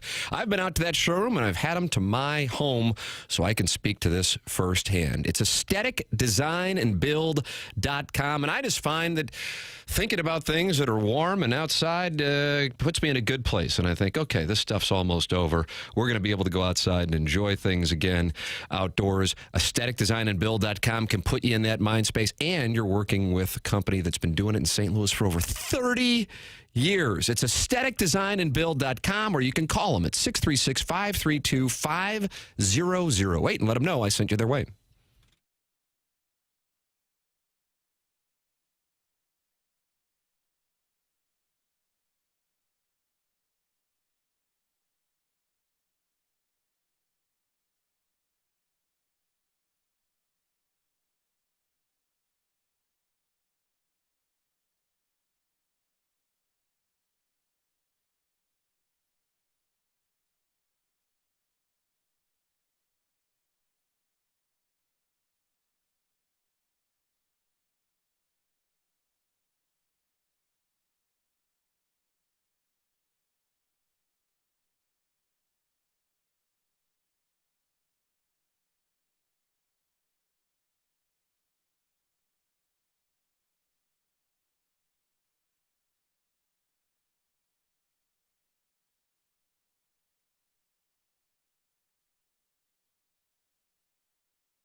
Oh, yes, Bill. sir. This one's for Doug.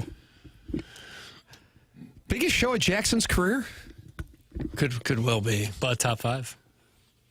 On the heels of Brian Bartow of the Cardinals saying you've had the best spring in the last quarter century down in Jupiter? Yeah, it's easy for folks to start feeling themselves after moments like this. I keep my head down, keep grinding. How do you stay humble? I take one look in either the text line or the YouTube chat. It usually does it. Just never get too high, too low kind of thing. Okay. It won't be easy. Money starts to roll in, and ladies are all over you. Is that what's coming next? Yeah, should be. All right. Doug, I got this email here, and I thought I was getting ready to delete it because I thought it was spam. Mm-hmm. Hello. Yesterday, I was scrolling through my Apple News feed and came across an article from some publication I'd never heard of. The article was quite mean towards Kelly Hall Stafford. My last name is Hall. I had a love interest in the town of Stafford, and I believe there to be mean stuff being said about me out there in the world, and it got my attention. Kelly is going to make her own choices. My unsolicited advice is for her to get a real job and place for podcast that has her letting it all hang out in front of a gazillion strangers, not all of whom may wish us well. Thanks. Oh, okay. You got that in an email or a text? How'd you get that? It was an email sent to me here just now at my email address, the one I usually give out to Friends of the Feather, TMcKernan at InsideSTL.com. But then I also have the one that connects via the TMA STL app, which is brought to you by Dobbs Tire and Auto Centers. Okay. And that's tim.mckernan at tmastl.com, and that's where that was sent to me. Is that in reference to Matt Stafford's wife? Yeah. And that's been a hot topic on this show. It often is. I know the Rams are a little, as the reports coming out, is that they're a little tired of Kelly Stafford just letting things rip on her podcast. About So this is timely. Certainly. I read some about it. What's going on the podcast? Why was I sent it? Well, we won't even worry about that. No. I remember once she was complaining that Matt had to be on the silent count at home. I remember that being a point of contention. At home? Right, well, because there are not many Rams fans there. Oh. I think I sent it maybe in one of the PM links. It sounds like something I would do. Yeah, Rams tiring of Matthew Stafford and wife Kelly saying things publicly. That was from reported by Colin Coward. And this was sent in last night's? Was this last night or 2 nights ago, Jackson? This would have been Sunday night's PM links. All right. So what's going on here? I got to say, I wouldn't be a big fan of that song and dance. Yeah. This was from her podcast. You know what the title of her podcast is? What is it? The Morning After. No fooling. No joke. Doug, we have retained counsel. Yeah. I would think we should. Yeah. And we will be having a conversation with Miss Stafford. No, I want him traded too. Kelly was previously very critical of the Rams front office for deciding to move on from Kupp this offseason with the hope that they can net some draft capital back and get someone cheaper at skill positions. I honestly wasn't planning on discussing this, but hell, why not? She said on her podcast The Morning After. That's always a good thing. My husband, and this is a direct quote, my husband wants to win. He's not trying to put a team in a bad situation. If you're catching my drift, you're catching my drift, end quote. What if we're not? Yeah, what if we're not? I will say, the trading away of Cooper, I'm confused because we're one play away from going to the NFC Championship. I have to be the dog in this situation. I want the respect for him that he deserves. I love the city of LA. With that being said, I love an adventure, said Stafford. Kelly. Kelly, for the record, not Matt. And when she says I love an adventure, that means like going somewhere else, I think. Well, if you're reading the tea leaves, I would certainly lead you to believe it. Doug, spill the tea. I don't have tea leaves.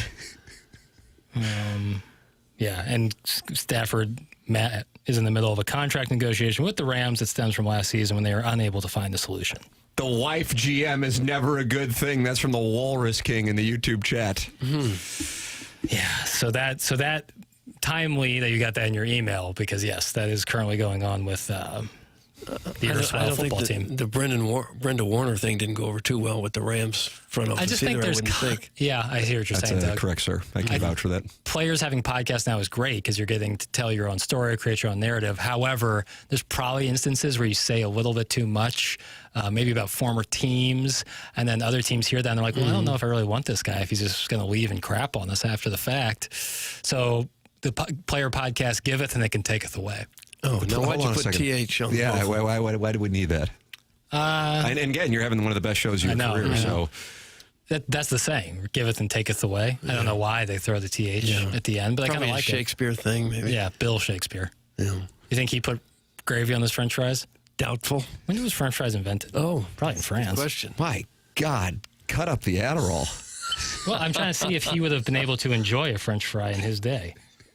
Probably not. So at 10:27 here on 101 ESPN, our producer is stopping the program to look to see if William Shakespeare ate French fries. Yeah. I mean, if you guys got something else, feel free. You know. Well, you told me you had a wonderful question. I do. Let's get into it. I wouldn't think they would have used a lot of frying oil back then. Why not? Well, because it was a big hassle. How'd they cook? Probably fairly simple, right? Farm to table type stuff. I'm half listening to you. Let's run it. You don't care what I'm even saying. Okay. He voiced, I'm half listening to you. Well, I was trying to find my question. With this quote-unquote transition state of the Cardinals, do you think there's an unofficial race to become the face of the franchise between the young guys? Also, do you think establishing a face this season, regardless of the team's record, would be beneficial to turning public opinion on the Redbirds into a more positive light? Doug, do you mind if I ask a question in response to the question? No, that's fine. I don't really follow the first question. I'm not mocking it. I want to answer it and give the audience the gift that is my brain, but I don't understand the question. Do you see this season, 2025, as an opportunity for a race for establishing a new face of the franchise? I just don't understand race in there. Like, are you asking, do the Cardinals want to have, or is there a guy on the team who wants to become the face? That's what I'm asking. I don't follow. From the Cardinals' perspective, do you think establishing a face of the franchise this season would be a goal of theirs, in a way? Well, sure. All right. And do you think can't really do much more with that? I don't think they think about it much. It's like when I asked Mazalek if the Bregman thing was impacting the Arenado thing, and he said, "You think?" I think that's something that has to happen organically. Right. If a guy has a big, huge year, suddenly he might become the face of the franchise. It can happen plan organically. those out. But you also can promote certain players more than other players if they are getting hot, and that's a person you'd want to be the face of the franchise. Yeah. Doug just dunked on you with his facial expression. No, I didn't mean to. The question spigot might be shut down. What was the second part of that question? Because I felt like the second part was better, which isn't necessarily a compliment. Thank you. Do you think establishing a face, regardless of the team's record, would be beneficial to turning public opinion on the Redbirds into a more positive light? I think... I don't know, Doug, if you get the emails and the DMs that Jackson's shaking. What's that? You should look at your phone, Tim. Jeremy Rutherford sent us a very funny picture. It's the royal. I can't get online. That's what Doug and I have been talking about here for the last half hour. It's the royal family and then the Burger King guy on the right. The Captain Jeremy Rutherford. Yeah.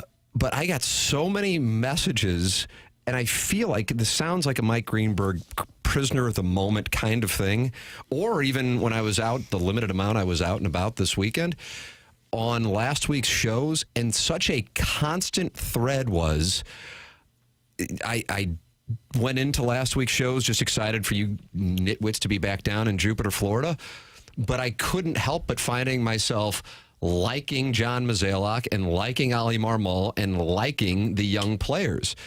And that just all happened organically. It wasn't like, all right, we'll go down there and we'll make them, likable. That wasn't it. So what I think that tells you is that there is an appetite for lack of a better term, a reunion between the fan base and the organization. And it really can't happen with John Mazalek unless the team goes off this year. And by that, I mean, has a monster year, and people didn't, of course, see it coming. Their win total in Las Vegas is 76.5. But Ali Marmol, certainly. And him just coming, I mean, Mazalek came back 2 straight days after his first appearance on the show. And then Marmol came back after looking at the box score from June 6th that he saw in the YouTube chat where somebody was critical of his move with Kittredge and Romero. And he goes, it was June 7th, by the way, so he was having fun with it. But then the young players, some guys who I bet people probably couldn't pick out of a lineup. Right. You're like, okay, these are good guys. They're humble. You can tell they're hungry. And weirdly, usually the hockey players kind of have that mentality. And right now in 2025 here in St. Louis, the Cardinals have more of the hockey player core mentality than the hockey players do. And by that, I mean like youthful and excited and I think they unintentionally, just by being themselves, kind of won people over last week. So you can't just be likable and suck. You have to perform. But if one of those guys can emerge, like a McGreevy could become, I don't know. I mean, he was obviously a prized pick, and it hasn't necessarily led to much yet. He had his major league debut last year, and he killed it. But a guy like that, and certainly a guy like Mason Wynn is primed to be in that. But what has to happen is not just a guy performing, then the team gets going, and then people go, look at these young Cardinals. Here they go. I mean, they have one of the youngest average ages in baseball, even with Arenado and Gray being part of the team. So I think that can get people on board. And there is something to low expectations. It's not a great marketing thing, but with low expectations, it's not too tough to supersede them. Well, for the Cardinals, the worst case scenario was you have a great year in 2022, but Albert Pujols is done with, and they get swept after that. Then the fan base is going, okay, what are you going to do? And they don't really tend to anything of note. And they're going, this pitching staff, this could be a real problem in 2023. And it plays out exactly like people feared.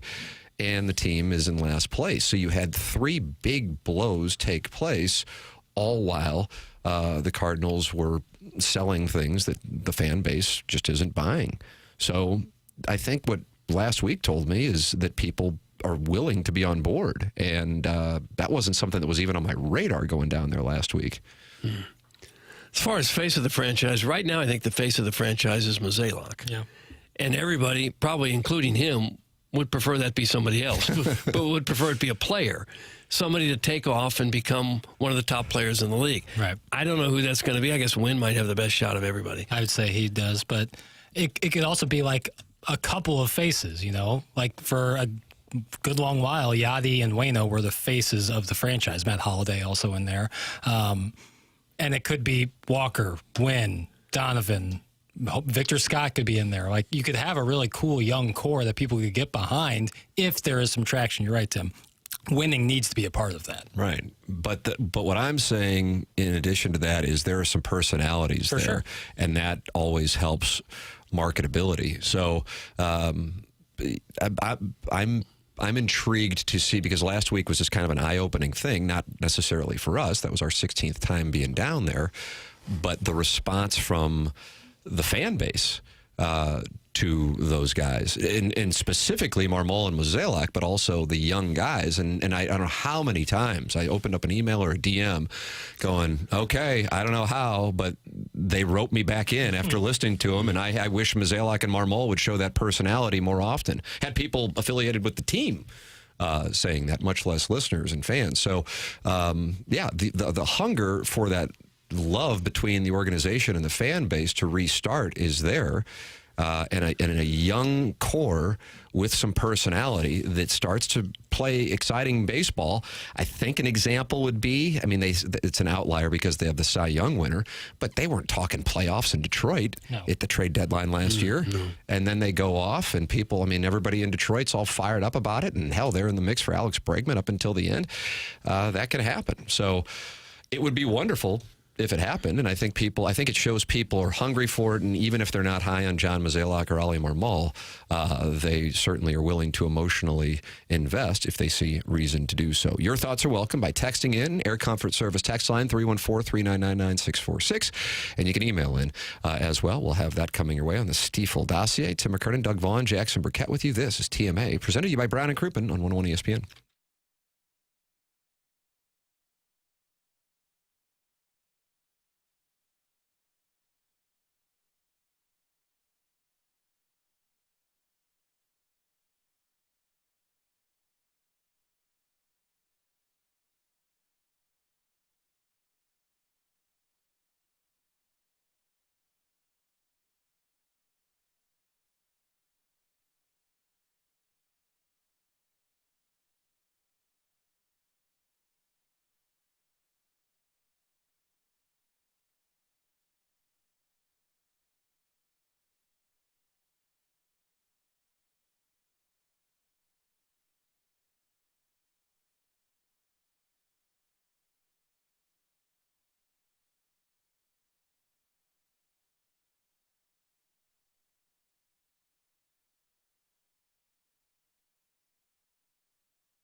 What's this warm garbage?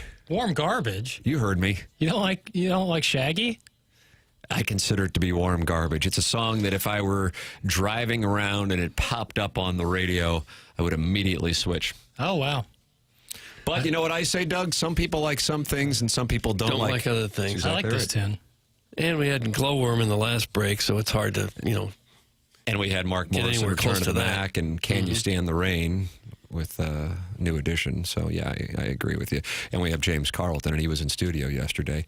And when he left, he said, man, he's a real treat. And I said, you know what? You're right. He's my insurance agent.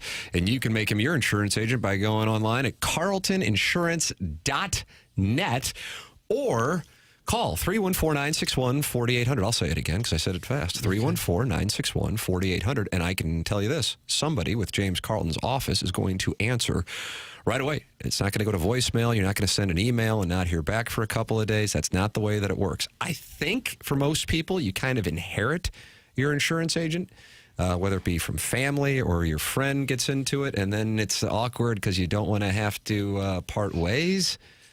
Hey, I understand that. Maybe I'll set up a little business where I fire people for you. Oh, why? Like what George Clooney did in Up in the Air. Maybe I can get that going with people's insurance agents and then moving them all to James Carlton. I'm happy to have those conversations.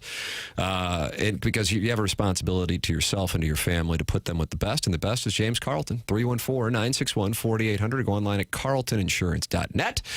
If your insurance costs a leg and an arm, call James Carlton, State Farm. We have the Design Air Heating and Cooling email of the day coming up. Jackson, you're over there busy as the tiniest of little beavers.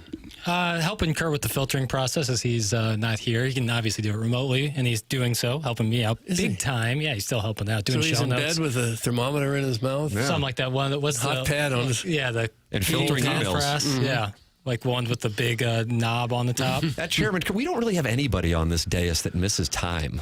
You know what I mean? Super it rarely. happens. Yeah, super rarely. But that's a good trait. Yeah, when I was starting out, and I missed time all the time, and that's because I just didn't sleep right. Right. Oof. Yeah, you don't want that. No, Doug's got like the Lou Gehrig-like streak. Oh yeah. If there's gonna be broadcasting to be done, Doug will be here.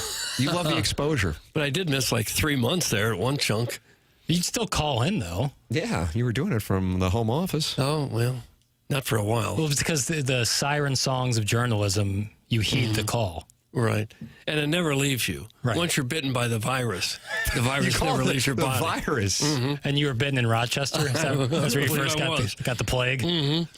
It's Minnesota-based. The Wilmore Park bathroom attendant says KG has a rectal thermometer, and he's laying on his stomach to do the laptop stuff. So I guess he is with Chairman Kurt. That's a choice. Now that the oral thermometer is so popular and effective, or even the one where you swipe across your head, if you're doing it rectally, you're really making a choice. They don't even do that anymore, do they? I think for babies only. I don't know. They just digitally usually just hold it up to your forehead or something. No. Yeah. Yeah, but for like prep in the San Fernando Valley. Who thought it was a good idea to get your temperature taken rectally? Clip that off. It's also a bad idea. Who is a twisted soul? Because it's mercury in those old ones, right? And if that were to break, not only would the shards of glass be a real problem, but then you'd have mercury, toxic shock or something. But it would be the same thing for putting it in your mouth, under your tongue. Yeah, but at least, you can swallow it. How's that any better? It's not. It's not. Yeah. Maybe that's why they stopped doing it that way and not digital is digitally the move. only. Yeah. Digital oral is the move. Clip that off also. Figures as such. No. That's an L for Tim. That's from the 314. So many different things to choose from, but what is the 314 talking about? It wasn't me take. Not liking the song? I'm going to stand by that take. Hey, listen, we're pro-liberty on this show.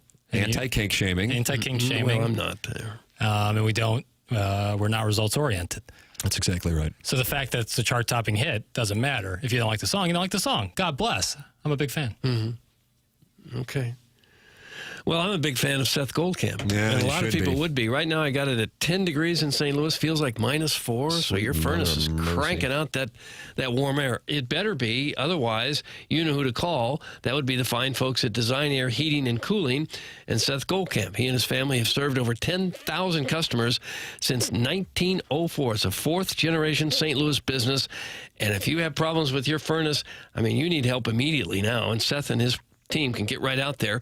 That's one of the things they do best. They're best known for their honesty and going above and beyond the call of duty, and they will never try to upsell you. They know that you don't want to buy a whole new furnace if you don't have to, and usually you don't have to.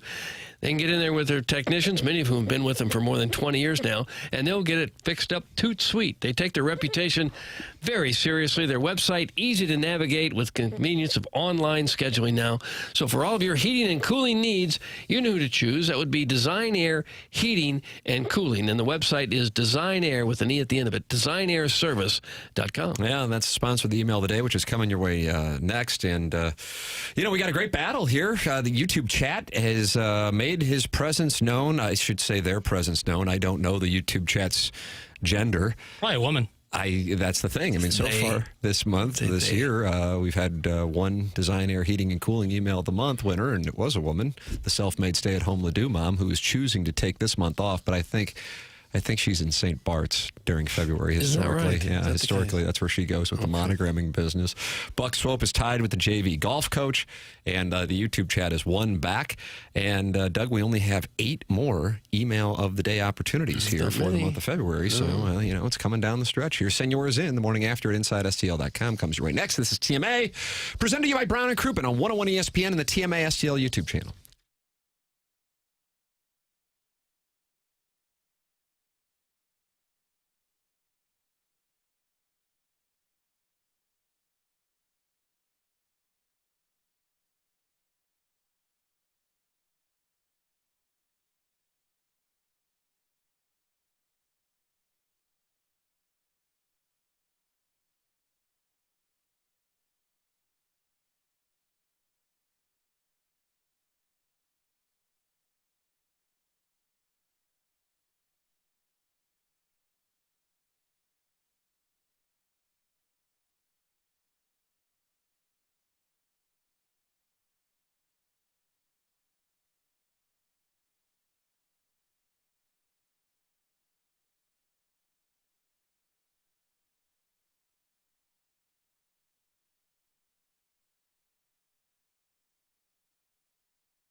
This is Action Jackson with a Sports Center update driven by Johnny Londoff Chevrolet and Johnny Londoff Autoplex. USA is taking on Canada, Four Nations Face-Off Final, and you can catch it right here on 101 ESPN on Thursday. Pre-game at 6 p.m., puck drop at 7 p.m. right here on 101 ESPN. That was another Sports Center update driven by Johnny Londoff Chevrolet and Johnny Londoff Autoplex. See them at Londoff.com. Chevy, together we drive. Are you kidding me?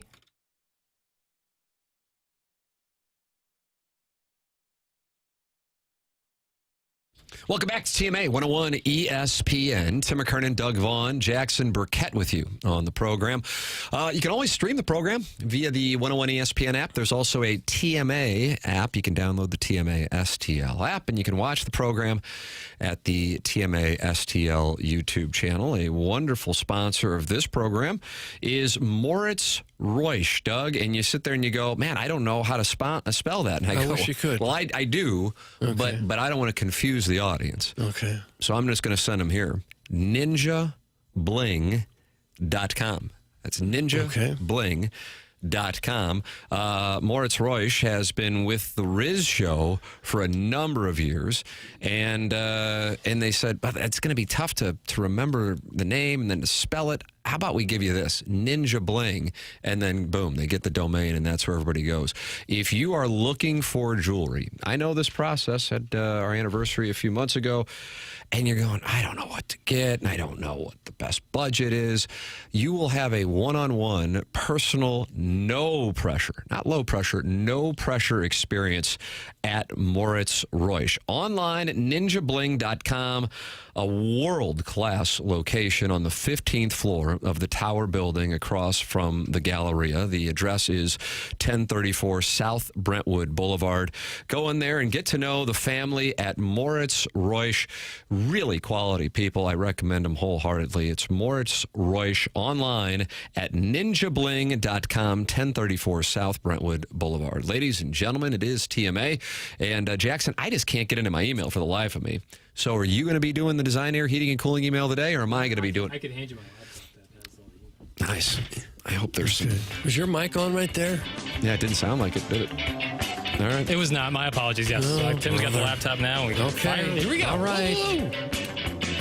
Keep in mind, Doug, Buck Swope and JV Golf Coach tied. The YouTube chat is one back. So this is a fun month. Kind of like times, yeah. self-made stay-at-home Ledoux mom.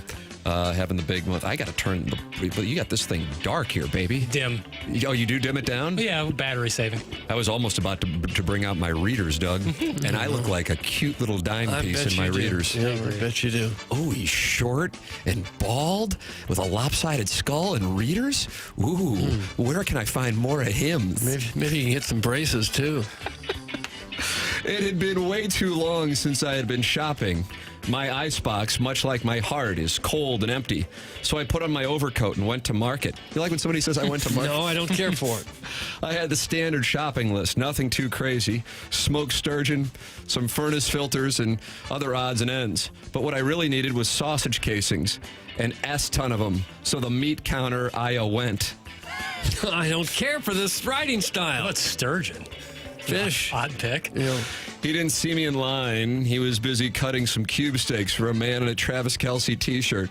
But I saw him. What else? He bellowed to the man.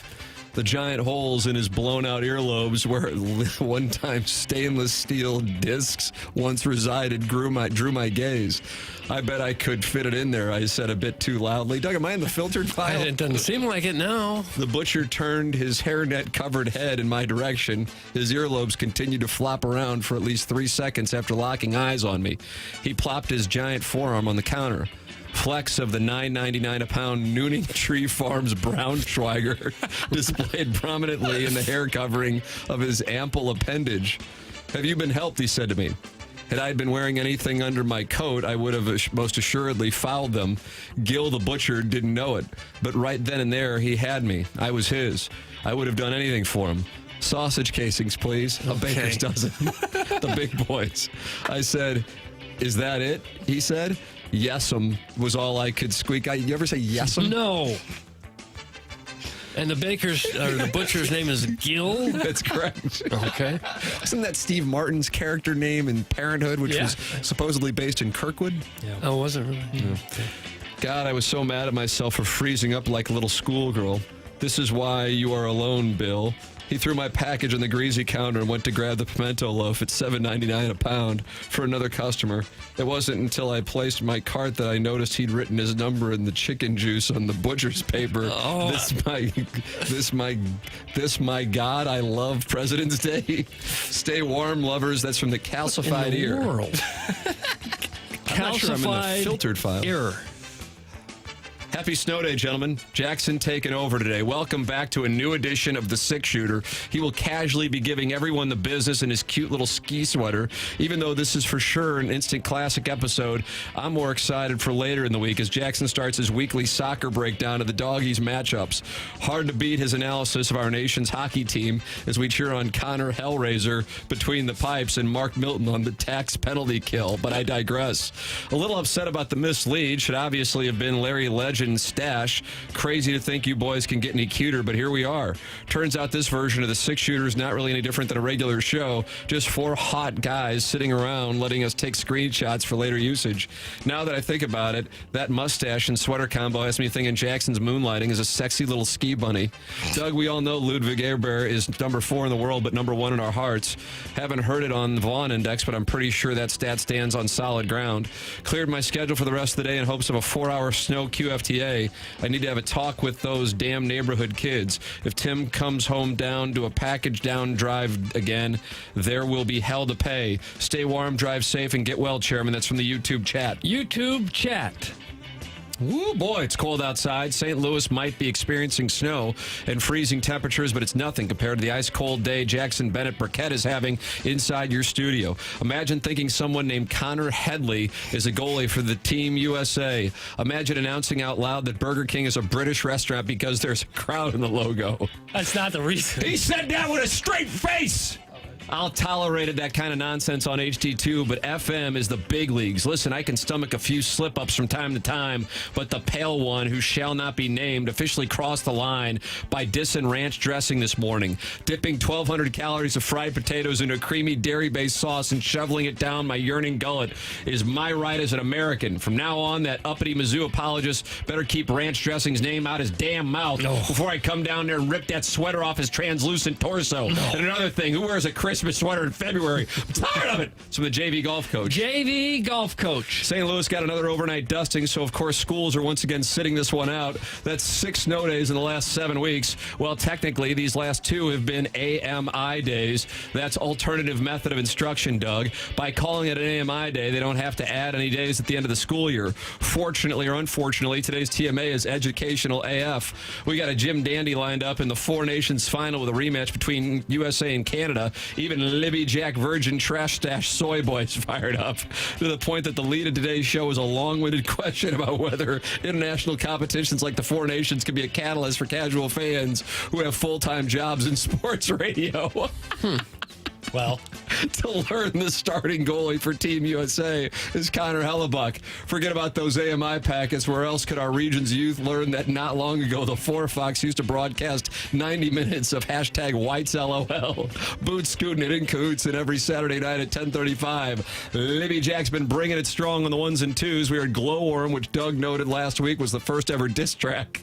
We also heard from the Ghetto Boys, New Edition, and Mark Morrison, who is British, and that explains why he licensed his song Return to the Mac for Burger King but not McDonald's, because Libby Jack apparently believes Burger King is part of the British royal family. Don Mattingly said it makes him think that Fred Willard is Buck Laughlin and Best in Show is in that body and broadcasting absolute nonsense about things he knows nothing about. P.S. to GetHerBad.com ever review Best in Show. That's in Bucks Open. That's what we have. The designer, cooling email, Doug, what you got? They were all pretty good. I'm going to go with the first fella, Calcified Ear. I enjoyed some of his pros. I also like Calcified Ear. Calcified Ear is on the board in February and has won the Design Air Heating and Cooling email today. We're late. We got to go. Bye.